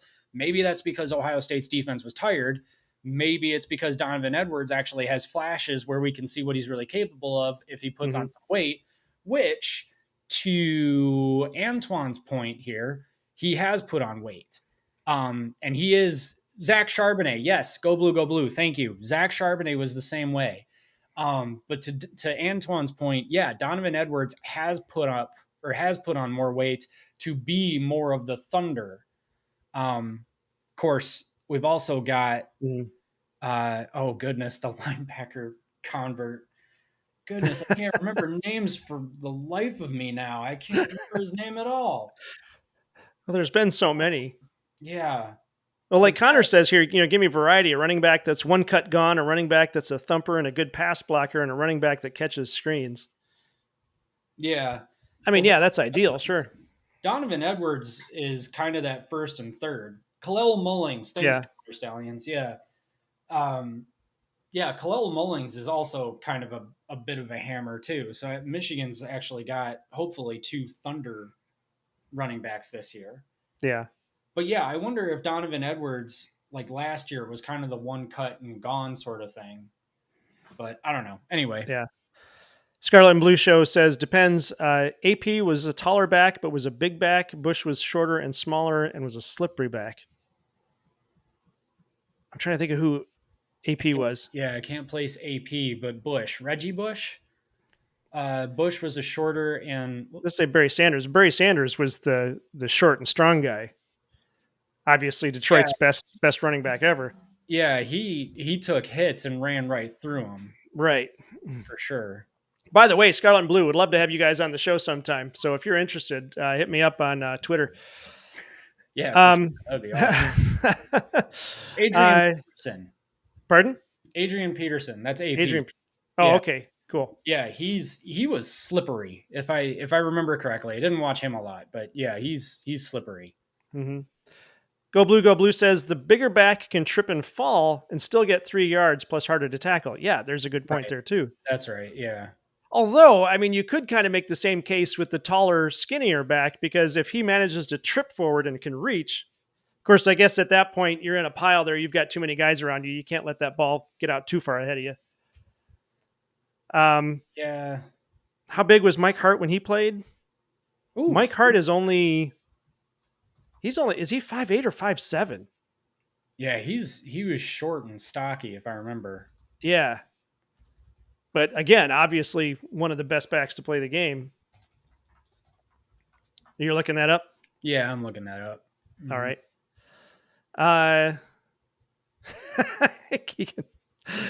Keegan says, for the right price, I can video call dressed as an LSU fan. Keegan, don't make me corner you in an office and ask how much. For the record, that's a reference to last week's show when we were talking about how Urban Meyer did that to a recruit when he was coaching wide receivers at Notre Dame. Not because Dad has a tendency to corner people in offices and ask them how much. Not that I'm above that sort of thing. Anyway, Buckeyes Battle Cry says... Just try to keep some mystery to the show. Donovan, a producer, so that they can cut us off before we get too far down the rabbit hole. Mute that, Mike. Mm-hmm. Buckeyes Battle Cry says Donovan Edwards isn't an every down back. Now I've heard that, but also he hasn't gotten he's not been running back one yet either. Right. Edmonton Oilers are on a power play. Donovan Edwards, yeah, he wasn't. And actually, we had this conversation with Buckeyes Battle Cry when they were on. He wasn't an every down back, but he's putting on weight and trying to get to a point where he can be the every down back. Yeah. Now, whether or not that comes to fruition, obviously remains to be seen.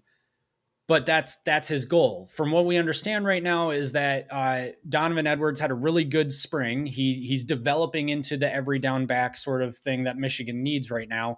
And he's also put on quite a bit of weight, from what I understand. Good weight. Mm-hmm. So he knows that, and he's trying to become that, basically. Mm-hmm. Yeah. He was around 3 yards per carry before the long. He actually means runs there in 22. Right. Yeah. It wasn't a lot. I mean, 3 is fine, but you really want to get that to 5. But yeah, I mean, he was honestly, he really wasn't having a great game until he busted those 2 runs for 75 and 85. Yeah. Jeez. Yeah. Okay. Antoine says, you see the problem with running backs, you're not going to always get a wide open hole. You want someone to constantly move them chains. In the meantime, your offense can stall out without tough yards. Yeah, and that's the case I was making. You want that running back to get that short yardage to keep the chains moving. So you want the smaller, heavier running back. Right. But okay, Old Timer 56, what makes a good running back is that he's a good running back. Okay, fair enough. Going back to Connor Stallions, you want that variety. I like where your mind's at. Yeah. I mean, if they're going to win the game, they got to get the most points. So you want the best running back. Sure. Yeah. Seems like a good strategy. Okay, Keegan, the reason this is funny is because Mac and I make this joke all the time that we're going to call out HR on each other. So we take turns being HR. I had a full conversation with myself in the YouTube comments section on one of our videos one time because of that. Yeah. Wish I could remember what video that was. It was really funny. Well, no, actually, it was sad, but it was funny to me. Darren Sproles was like 5'6", 195. That's a heavy kid. In his prime, he was a 4.27 kind of guy. I'll run the 40 and 4.27. Yeah, I think so. Yeah. Well, okay. So speaking of running backs, where is Mike Hart now? Same with Denard Robinson. I thought I got sucked into this because I thought I saw the other day that Mike Hart had resurfaced, and I'm looking at this and going, "Oh, well, this is really interesting. It sounds like he's coming back to Michigan." I failed to look at the date on the article, which was from 2022. Obviously, I looked at it eventually. But yeah, I don't know where Mike Hart is. I keep every once in a while I try to check his Twitter and see what's going on, but I haven't heard anything. Yeah, so he has just dropped off the face of the earth. As of right now, his next professional move has not been announced. Mm-hmm. So yeah, we don't know where Mike Hart is. We just know that he's not with Michigan right now. There was a rumor that it was health reasons related. Mm-hmm. Because we remember he did suffer a seizure on the sidelines at Indiana in 2022. So maybe that has something to do with it. For Denard Robinson, however, Denard Robinson got hit with a DUI about a month and a half ago, maybe 2 months ago. And unfortunately was let go after a short investigation. So he is no longer with Michigan's program either. Yeah. Which is sad. Yep. So let's hit these guys briefly. I think we're going to jump off of recruiting, but briefly, let's look at Chase Taylor. Now you said he committed today. Yes. Today or yesterday? Chase Taylor committed today. Yeah. Yeah. And just noticed that he is from Stockbridge. We have friends in Stockbridge. My daughter used to live in Stockbridge. Wrong Stockbridge. Really? Yeah. Oh, Stockbridge, Georgia. Stockbridge, Georgia. Read the entire page before you make a comment. Always good advice. Anyway, regardless, he is 6'3", 201. He's a linebacker. Again, a 3-star. Looks like App State was looking at him. Boston College, Charlotte, Cincinnati. So not necessarily big schools. So any off the top of your head kind of thoughts on this guy? Yeah, it'll be good for development. He's maybe he's undervalued by some of the bigger schools. I mean, he's a 3-star. He's clearly got some talent to him, and Michigan obviously wanted him. So yeah, maybe he's a good development piece. Mm-hmm. Yeah. Oh, wait a minute. Keegan. Is Keegan talking about, hopefully he's talking about Chase Taylor. He's explosive and can cover if needed. Yeah, I think he's talking about Chase Taylor. Right. Actually, now that I look at this, for a linebacker, he's actually kind of small. Oh, really? Okay. Well, I think he's got the height. The height's fine, but 201 feels a little small to me. I think you'd probably want to be up closer to like the 220s, maybe even the 230s. Yeah. I don't know. How big is Will Johnson? Will Johnson's I don't know. Linebacker, but well, while you're looking that up, Go Blue says, LOL, HR. At my work, the HR tries and fire everyone. Some sort of power trip. Funny thing is, they're all from Pennsylvania and Columbus. Just come back there. Should have known. Ouch. Wow.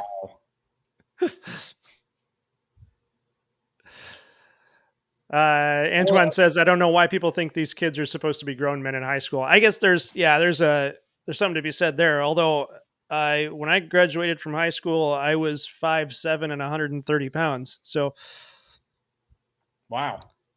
Yeah. When I 5'6". No, anyway. When I was in 6th grade, I was 5'10" and 150. Okay. 140, I think. Wasn't I taller somewhere than in there. by like You've been taller than me since you were 11. So 11? Yeah, that's right. yeah. So Moose says he's put on weight. He's 220 now, so that's pretty good. He's put on about 20 pounds. Oh, all right. There you go. Hold on. P. Maximus says he had good film and he's very instinctive. That's interesting. We got to start watching more film, I think. Yeah, I guess we got to we got to get more into recruiting. Yeah. Keegan says he's a weak side linebacker. That's fine. One side or the other, weak side or strong side. I'd say Stallion to that term actually, because the weak side is the left side, and I'm a lefty. That's what I was thinking. Yeah, It hurts. Isn't it? Yeah, isn't it usually strong side left side? Something like that. Something like that. I don't know. It changes though, because when it's when okay, maybe it changes. I'm pretty sure it changes depending on which side of the ball the offense has loaded up players on. I mean, because when when I played football in high school, if the offense lined up with, like the running back or a tight end or something standing on the right side, we would always yell strong right, or if they were standing on the left, we would strong left. And it didn't matter which one we called; they almost always scored a touchdown. But whatever. Yeah. I'm to understand that's how it works. Yeah. Connor says he's going to need to add weight. So if Moose is right, he's up to 220 now. So we got that. Okay. Hey, Moose was 6'2", 260 his senior year. Nice. Now we're getting all a bunch of stats from everybody now. When I graduated high school, I was 6'1", 200 pounds. Okay, so I'm a little guy. That's fine. I understand. Yep. Keegan is in rare form here. When I was a young warthog. When I was a young warthog. And Moose apparently played OT and DT. Outside tackle, defensive tackle. What? They tried to make me play offensive tackle.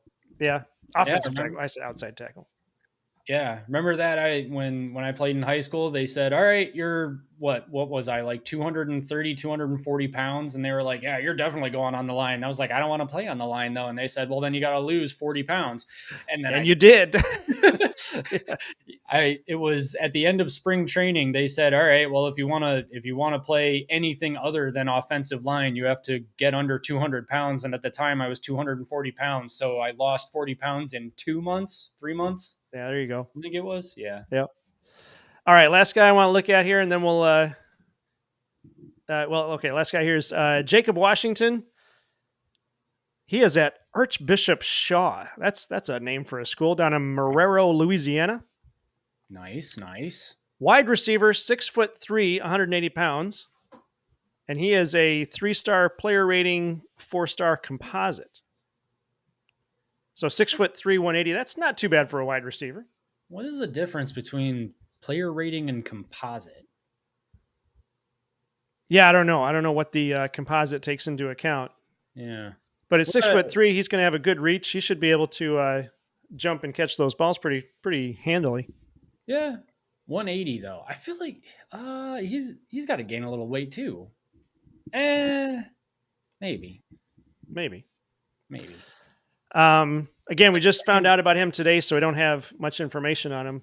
Yeah. Anything off the top of your head you want to say? Well, okay, I get that they're coming out of high school, so obviously they're not going to be, grown men with full beards coming out of high school. I was, but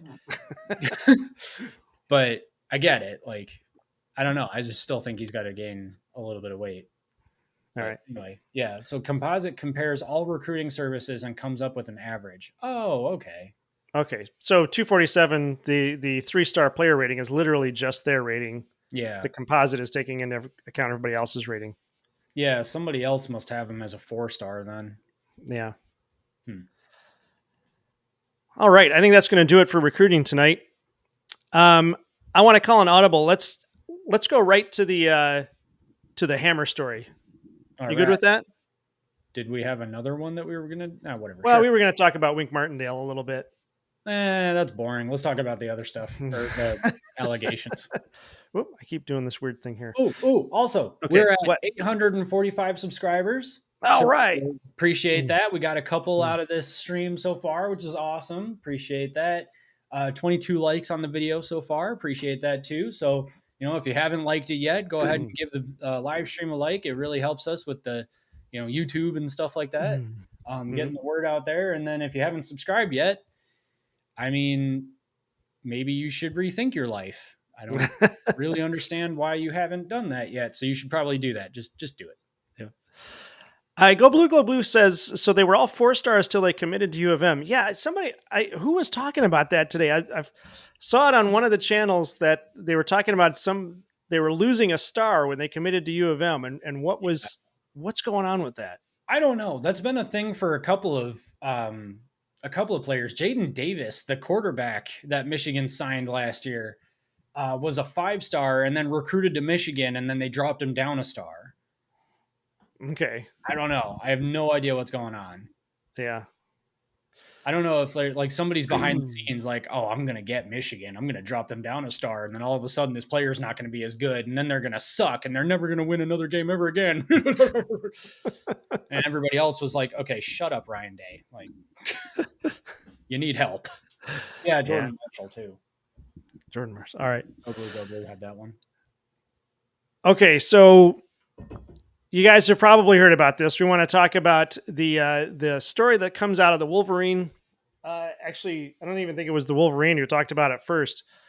But allegedly, the hammer is about to come down on Michigan. So rival fans are still waiting, nay, demanding the hammer come down on Michigan. And we got word this week that it might come sooner than expected.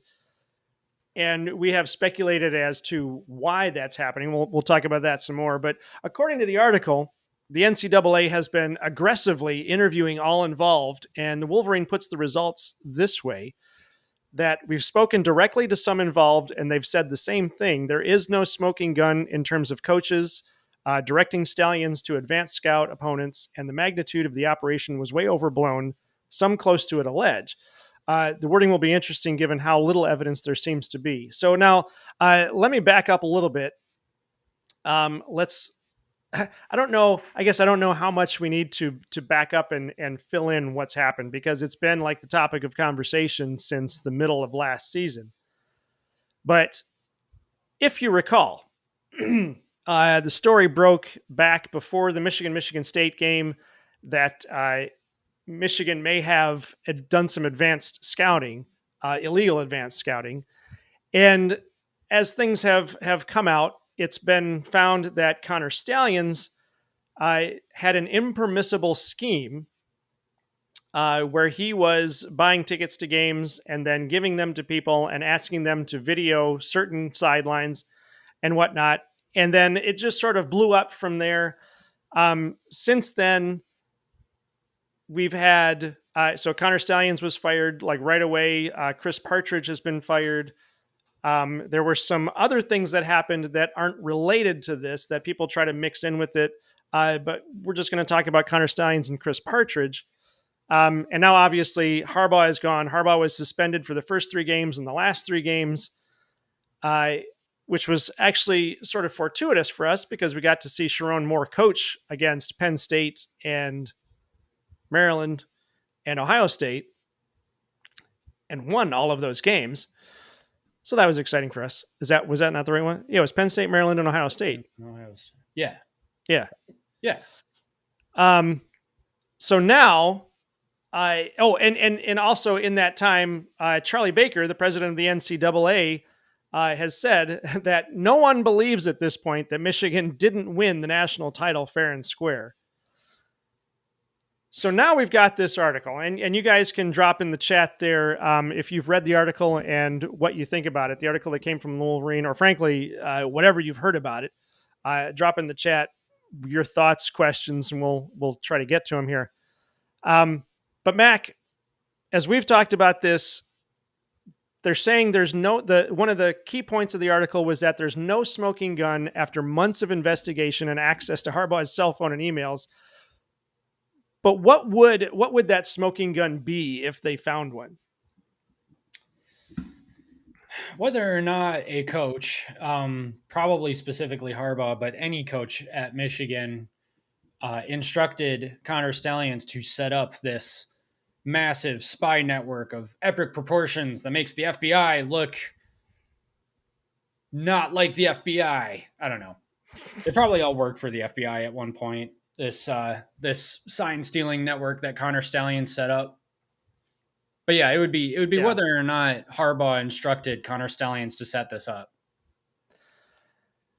Okay, and they, according to the article, they haven't found that connection, right? Right. Yeah, they haven't found anything. They haven't found anything. I mean, anything you want to say, feel free to just throw it in here. I'm just trying to hit these points. Sure. Go ahead. No, go ahead. We just did that. Yeah. Okay. So this story is really funny to me because when we were talking about it earlier, not on the show, but before we started the live stream, we were talking about this, and I mentioned that it felt like the NCAA was like that kid that got a toy. You know what? Actually, better analogy here. You know, in high school, there's those cliques, and the girls are always trying to prove that the other girls are bad. And so the one girl goes digging through another girl's trash, the popular girl's trash, and finds medicated deodorant, for prescription deodorant, because the popular girl has really sweaty armpits.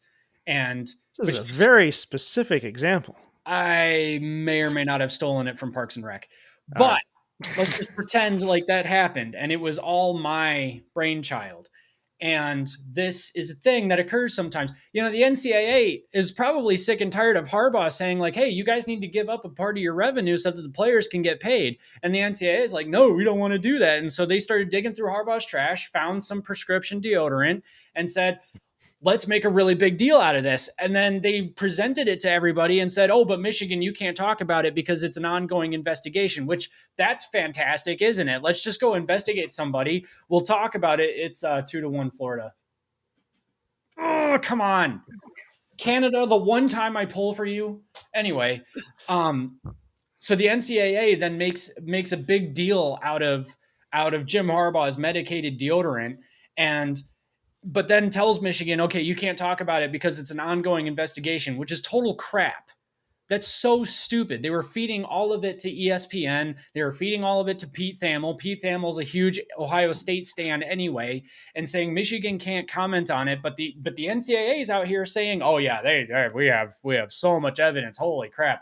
I can't even tell you how much evidence we have. We've got so much evidence that Watergate wished it had this much evidence. And I don't know. That made more sense. Well, yeah. Well, no, yeah. What we saw in that letter from, was it from the Big Ten to Michigan, that 14-page document, and they said that the evidence that the Big Ten had seen was a spreadsheet, and then a couple of hearsay quotes, and all the spreadsheet was Connor Stallion's plan, and then also in that document it said the NCAA also has more damning evidence. Well, they didn't say damning. Has more evidence that they haven't shown us, but they promise they have.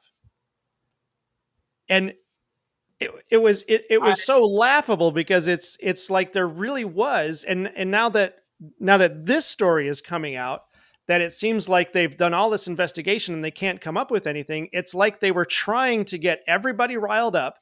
That's why they had that phone call with all of the Big Ten coaches. They were trying to get them riled up, get them angry, and hurt Michigan.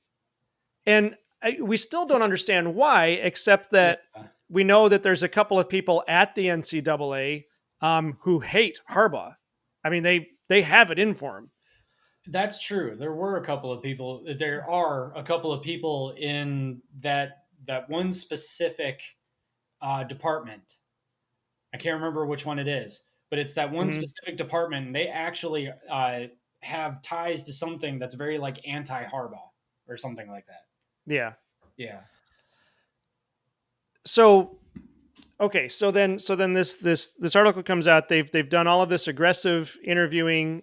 They haven't found the smoking gun. All they succeeded in doing was riling everybody up. But now the second point in that article was about Chris Partridge. Mhm. And Chris Partridge was fired. It says in the article that Chris Partridge was fired on the word of one walk-on player and now has representation to potentially sue Michigan. So what was Chris Partridge's argument? Or what is Chris Partridge's argument? Chris Partridge maintains that he never told players what to say or what not to say to the NCAA investigators. Right. Yeah, I mean, yeah. So Harbaugh got suspended for nothing, but yeah, Partridge. I mean, he says that he never told the players what to say or what not to say. There was an article at one point that said that he told players just to answer the questions, be straight with them, don't make anything up or try to fill in the gaps like what you were saying earlier. Don't try and fill in the gaps for the investigators because that's just going to cause more questions and potentially even make it look more so like Michigan was trying to keep the NCAA from getting to the truth. And the truth was very simple. The truth was that Michigan didn't actually do anything. It was just Counter Stallions being kind of a bonehead. So, yeah, Partridge was just trying to make sure the kids knew, don't say anything stupid. Don't make anything up. Right. And then you've got rival fan. We were trying to figure out where this rumor got started, but they were talking about Chris Partridge destroying evidence, and that's why he was fired. But it doesn't appear that he ever destroyed any evidence, does it?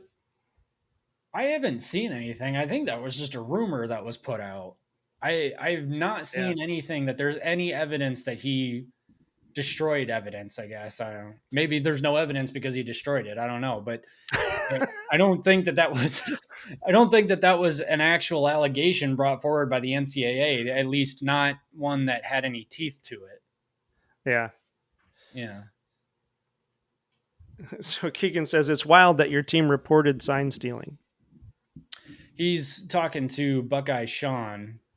Sean said it's wild, the difference in perspective.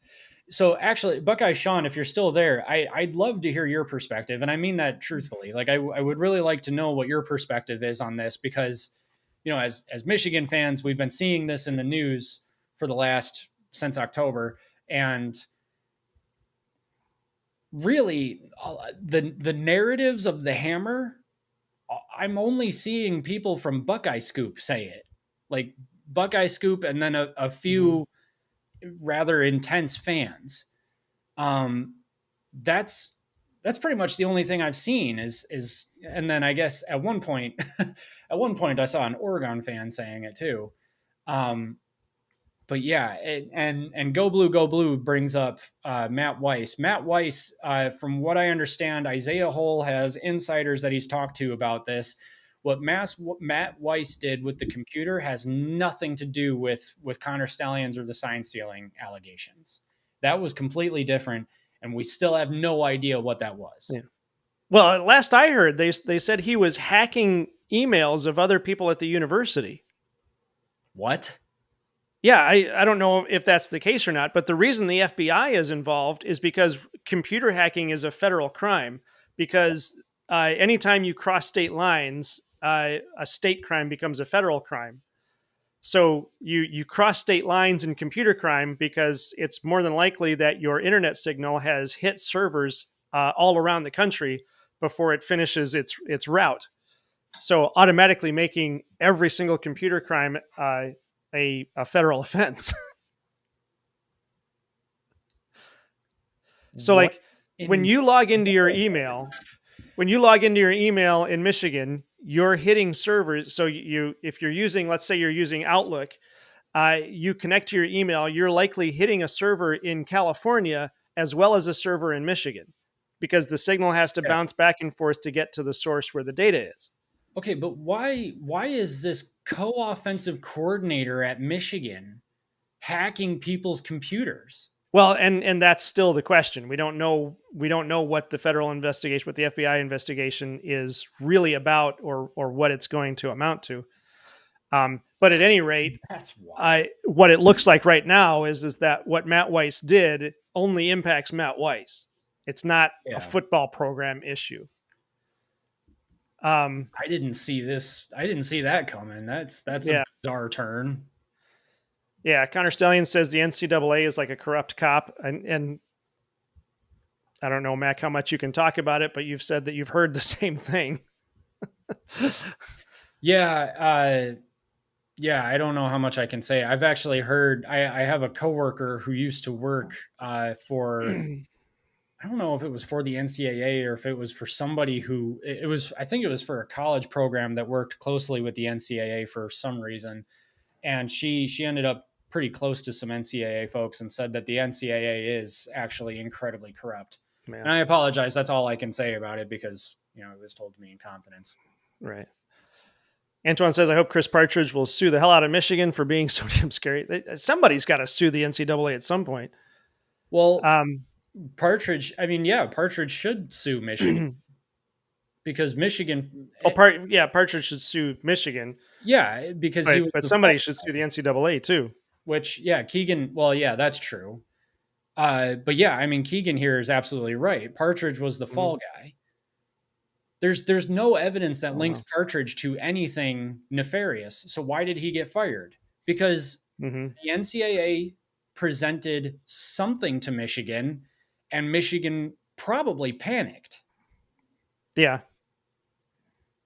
We don't know the whole story there, other than what that happened just before the Penn State game, right? They were Michigan was ready to take on the Big Ten, and then all of a sudden everything dropped, and Chris Partridge was fired.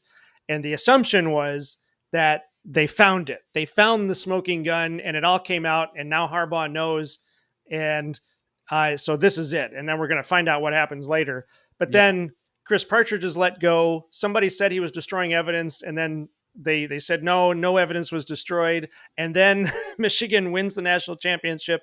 Chris Baker says, what he said, that nobody doubts that they won it fair and square.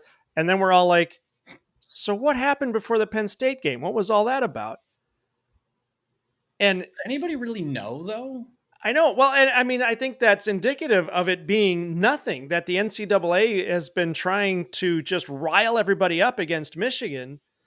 And it's really nothing. It's, it's a lot of sound and fury amounting to nothing. But the last point in that article in the Wolverine was that most of the people interviewed had no idea what Stalions was up to and denied any wrongdoing. So how does this conclude? Does this essentially end the investigation? No. And I don't know how it will end. From what I understand, according to Chris Balas and according to Isaiah Hull, there is going to be a notice of allegations, but they're probably going to amount to like level 2 recruiting violations, if anything. So it sounds like it's kind of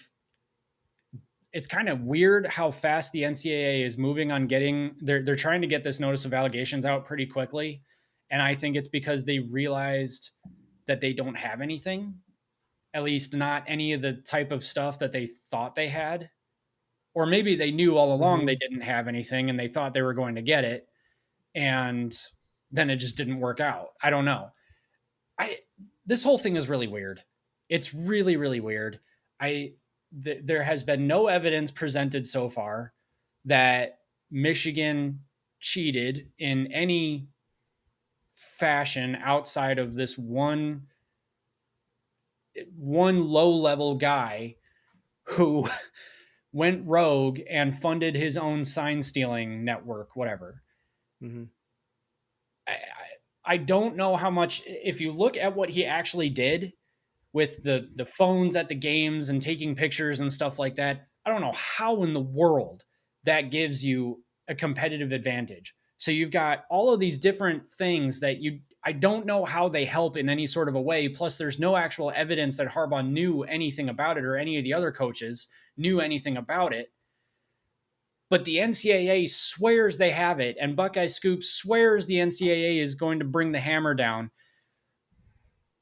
And now they're trying to get out the notice of allegations, but it feels like they're only trying to get it out to get the whole thing just over with. So why it started, I don't know. the way that it's ending feels a lot like they realized they didn't have what they thought they had. And then the rest of us from the outside looking in are kind of like, we could have told you that 6 months ago. Right. So maybe that's indicative of the NCAA acting on as activists or just being anti-Harbaugh, being biased against Harbaugh. I don't know. So I don't know how it will end. I know that Isaiah Hall has insiders who have said that it's not going to be there. There is no hammer. It might be a level 2 recruiting violation, maybe, but it's not going to be the type of stuff that Buckeye Scoop's talking about. Right. Yeah. We're wondering if they're trying to end this now, try to finalize this investigation, because the NCAA might just very well be running out of power. Right. Yeah. That with the new alignment and with this new settlement, that perhaps the NCAA is going to be a shell of its former self, but we will see. Buckeyes battle cry making the point, again, it's time to move on from the sign stealing scandal. Hate to admit it, but Michigan won the Natty fair and square. Elite coaching, elite developing, elite defense and run game. Yeah, I think we all just want this behind us. I mean, I guess it makes for fun talk on these kinds of shows, but yeah, I would love to be talking about something else. I mean, it's grown our channel like crazy. Yeah. and then there's Keegan. Can you point to where he touched the keyboard? Hang on, I thought we were supposed to keep it clean. That's what I thought too. Yeah. At Buckeyes back. So there's the problem. You're an adult saying that. You're not an 8-year-old adult body like a majority is. So yeah, Buckeyes battle cry. Good friend of the show. Reasonable Buckeye fan. Otis John Jr. He's relatively new around here. Good to see you, Otis. It says Michigan called the FBI to assist campus police he means finding Weiss. So that's interesting. I hadn't heard that Michigan actually called the FBI. That'll be interesting to see how that develops. What was he looking for? I don't know. I mean, computer crime. He might have been looking for, I don't know, stuff to blackmail people with. Who knows? I don't know, other nefarious things, I guess. Okay, so Buckeye Sean, I think, is responding to you here. He says, my view on it is, it's just part of the banter between Ohio State and Michigan. I think Michigan cheated. I think the punishment will be worse than you guys think, but what that is, I don't know. Okay. I understand. I'm a Michigan fan. Anything I say is just going to be looked at as, nothing more than rivalry banter and Michigan homerism. But I genuinely don't understand what people think happened, that Michigan had this massive advantage and actually cheated, and that there should be some sort of punishment for it. I don't understand. Yeah. And go ahead. Well, just real quick, I'm saying that as someone who, looking back on Tattoo-gate at Ohio State, thinks that Coach Tressel. Jim Tressel thinks that Jim Tressel got totally shafted. I mean, he should never have been fired, because not only is all of that legal now, it's encouraged. So I don't know. I remember when that happened, and we were kind of like, I mean, obviously, we were trash talking Ohio State, saying, oh yeah, they're cheating and all this kind of stuff. But honestly, when we started to look at what actually happened, I think both of us were like, wait a minute, this is what they got in trouble for? Yeah. This is dumb. Stuff Alabama's been doing since the dawn of man. I don't get it. Yep. Yeah. Go Blue is turning himself in. He says, I'm guilty too. I had a phone at a game. Same. Guilty. I have also videoed from above. Yeah. High at row 80 or 81, whatever row we're usually in. I missed Antoine here. Says, just delusional Buckeye fans hoping for the worst. Answer this question, Sean. How much did Buckeye Scoop lie about? Well, I'll let you guys duke that one out. Keegan says they will shoot their own foot and accuse Michigan staff of recording people on their phones. Oh. But I think we are what do you call that? A no report state? I think. Now I'm not too sure. I don't think you have to. I think in Michigan you don't have to notify somebody if you're recording the phone conversation. But I might be thinking of something else. Otis Jr. says the Crying Ryans will implode once they determine that Ohio State and Rutgers giving Purdue Michigan signs is worse than the Connor Stallions operations. Yeah, and that happened too. And we know that happened. So, yeah. Sorry, I got distracted by another comment. The Crying Ryans will implode once they determine how soft. Yeah, I mean, if that's what we think it is, then sure. But right, I don't even know what that's about. Well, I know what that's about. We don't know if there's any teeth to that either. I mean, who knows? Right. I don't know.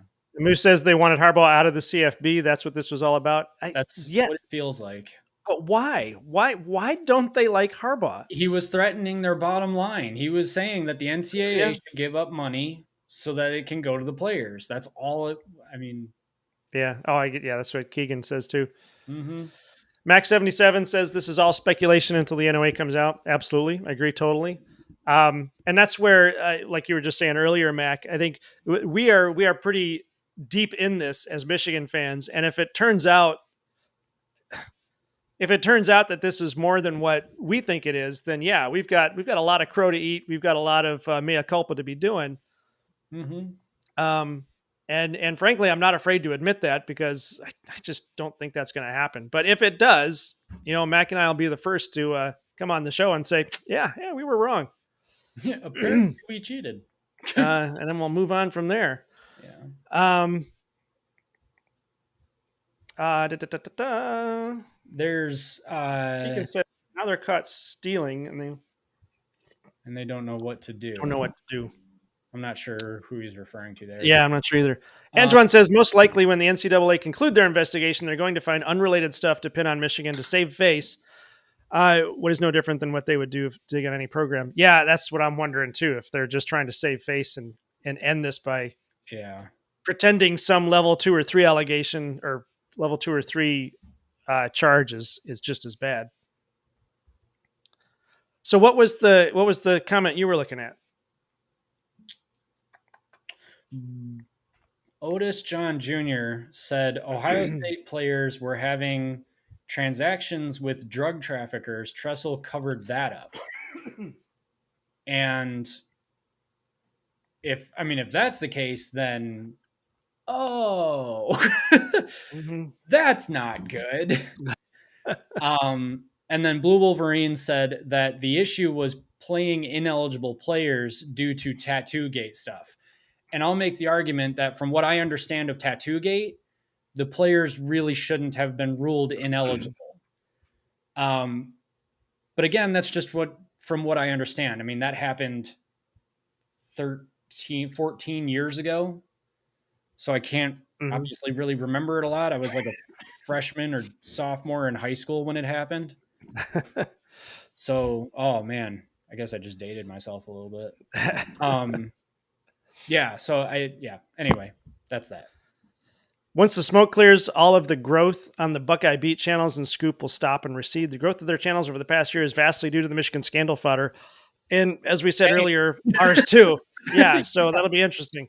Yeah, I don't think we're going to grow nearly as much when this is over. So I hope the investigation goes on forever.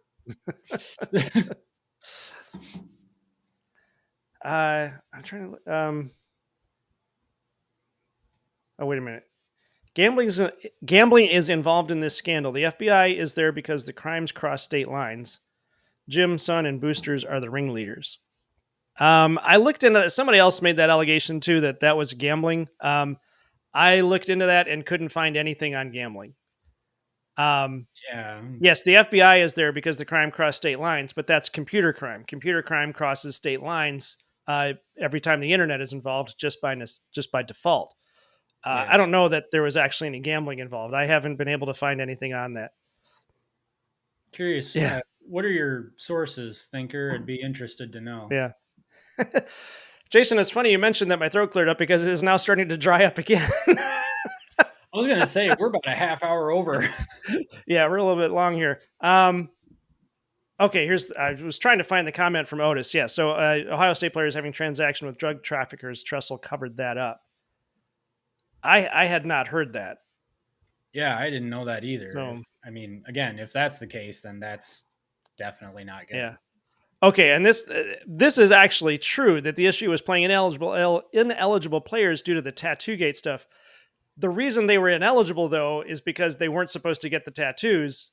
Once they got the tattoos, trading paraphernalia for money, that's what made them ineligible, from what I understand. So that's why it's kind of like it's like a compounding thing with the NCAA. I guess we got a couple of things that we need to research for a future show. I mean, we got a comment from last week's video about looking into Dr. Anderson at Michigan and what happened there. And so we wanted to do some due diligence and actually kind of look into that. And I'm wondering if we should look into Tattoo Gate a little bit more too, and maybe talk about that. Yep. That would be interesting. Yeah, Thinker here. I agree with Connor Stallions. You're delusional on this one. Comparing Tattoo Gate, the two might not compare, but by the same token, saying it's jaywalking to murder, no, you're absolutely 100% wrong. Because, and I'm just going to put it this way, even if it worked out exactly the way Connor Stallions wanted it to, the best they've got, ultimately, the best you've got is a handful of signals out of literally hundreds and hundreds of signals. And when you have that information, this is the same with any sign stealing. Sign stealing that happens on the field during the game. You have to see what's going on, report it to the coach or report it to the play caller, get them to call it in. The players have to shift and then do the play. And you have to do that in basically by the time that happens, you've got 5 seconds left on the clock. But also, you're only talking about a handful of plays versus hundreds of plays that could be run. So the odds of them running the play that you know about are pretty slim. So no, I just completely disagree that this is that you're comparing jaywalking to murder. I think if anything, you're comparing jaywalking to jaywalking. Really, it's not that much different. So, and also, I just want to point out that Penn State knew Michigan was going to run the ball over and over and over. Michigan ran the ball 30 some odd straight times against Penn State. Penn State had to have known after the 5th, 6th, 7th, 8th bajillionth time that Michigan ran the ball that was all they were going to do in the second half, and still couldn't stop it. So, I mean, if knowing what your opponent is going to run really has that much of an advantage, and I don't even think that Michigan knew anything. Michigan didn't. I don't think Michigan knew anything. But even if they did, they'd still have to stop it. Right. And we've got a bit of a small sample here with Penn State, Michigan, where Michigan runs the ball 30 some odd times, and Penn State knew it was coming, and they still couldn't stop it. So, what do you?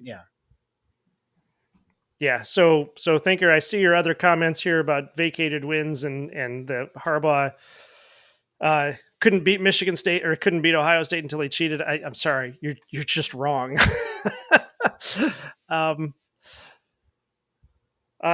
Yeah. So Connor Stallions here, Ohio State couldn't beat Michigan until they cheated.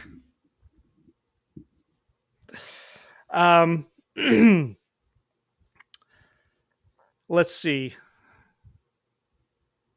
Ooh. Texas Longhorn says, I'm experiencing a personal apology from you guys for cheating.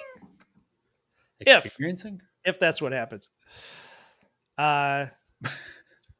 Also, hi, Texas Longhorns. Yeah, nice how you doing, man? Happy you're back. So, okay. So that's really the story there. I'm just trying to look through the chats here and see if we've got anything else going on here. Moose is talking about Meyer buying players. Yeah, it seems like that's what he was trying to do. Okay. Because Antoine says if you read the rules, you quickly realize they didn't violate any rules. And we have to remind everybody, sign stealing is not against the rules. The impermissible scheme was against the rules. So now try to determine how much intel did he actually get? How much of that intel was actually used? And again, at most, you're talking a handful of signals out of hundreds of signals. And that's just the way it is.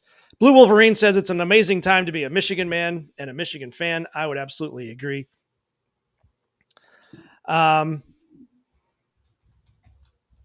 Yeah, I think you're right. So Otis says it wasn't just Tattoo-gate. So yeah, that's something else we have to look into. So we got a couple of big stories. We want to look into the Anderson Schembechler story. We want to look into Tattoo-gate. We need to get more information on this, and I'm sure there's a lot out there. A lot of people have been doing videos on those things. We'll try to get a lot of that together. Yeah, Antoine agrees. Yeah, jaywalking and murder. That's a bad analogy. I agree. Otis Jr. has some of the information here. So Columbus, Ohio, a tattoo parlor owner who bought Ohio State football memorabilia was charged Friday in federal court with drug trafficking and money laundering. Like this past Friday, or that was back during that must have been back then. Okay, yeah. Yeah. All right. Yeah, I hadn't heard any of that. Oh. What? Well, not saying we need to get into it right now, although we do have 31 people watching, which is kind of a high for us on a football game stream. So, yeah. So I guess real quick, I want to share this real quick. All right. So this is from a couple of different sources: the Dispatch and Vault.Sports Illustrated and Vindy Archives. Jim Tressel, the former head coach of Ohio State football, was involved in a scandal that began when he was alerted that some of his players had traded memorabilia for free tattoos from a suspected drug dealer. Instead of reporting this to his superiors or the NCAA, which would have been required, Tressel exchanged numerous emails, phone calls, and text messages with the tipster, his star quarterback Terrell Pryor.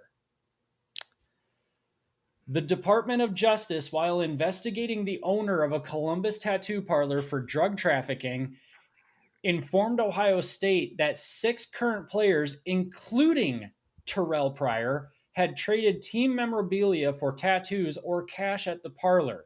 Tressel did not share this information with his superiors in violation of rules. This led to a 2-game suspension, just 2, and a $250,000 fine for Tressel. The scandal resulted in significant sanctions, including vacating all wins from the 2010 season and a postseason ban of 2 years and 5-year show cause for Tressel and a reduction of 5 scholarships over 3 years. I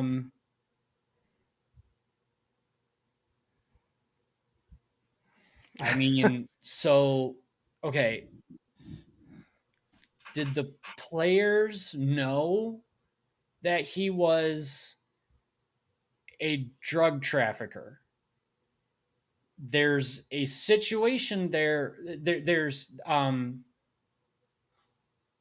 Yeah, I mean, okay, so Buckeye's battle cry is right. He got fired for misleading investigators. End of story. You're right. And that sucks. I wonder if, oh man, I'm terrible. Like I want to just believe the best about everybody, except for Buckeye Scoop. But maybe Jim Tressel was trying to protect his players from a media firestorm because they didn't know that he was a drug trafficker. They didn't know that this tattoo parlor owner was a drug trafficker, and maybe they just needed some extra money. College isn't cheap. So maybe Tressel was trying to help the kids get out of a accidental sticky situation and just didn't want them to be brought into the media because of it. Mm-hmm. But, man, I mean, yeah, if you want to, I mean, it's always good to try to put the best construction on it because we don't know. And in fact, I think we're going to kind of close it there because Otis Jr. here makes a good point. Imagine being a parent and their coach was letting them being put in harm's way. this is going to lead into next week. So we're hoping next week. I can't promise 100% because we really want to make sure we get this right. But we are hoping next week to talk about the Anderson Schembechler story, because there's a lot of layers there, and I'm not trying to excuse anything. We're not looking at this as a way to vindicate Bo Schembechler. But this statement from Otis Jr. kind of comes into play here. Players are getting put in harm's way. It's happened at Ohio State. It's happened at Michigan. It's happened at Penn State. It's happened at it's happened at Michigan State. It's happened at so many different schools.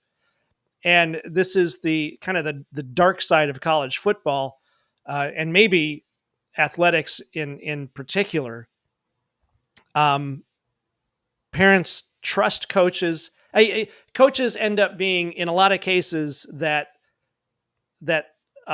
mentor, that person that athletes talk about, years later, about how that coach really changed their lives and set them up for success for the rest of their life.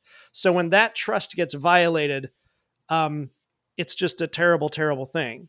Yeah. So, and I don't mean to end the show on a bad note here. I kind of wanted to end it because we are in the third period now for the hockey game, and was going to let everybody go so they could just enjoy the game.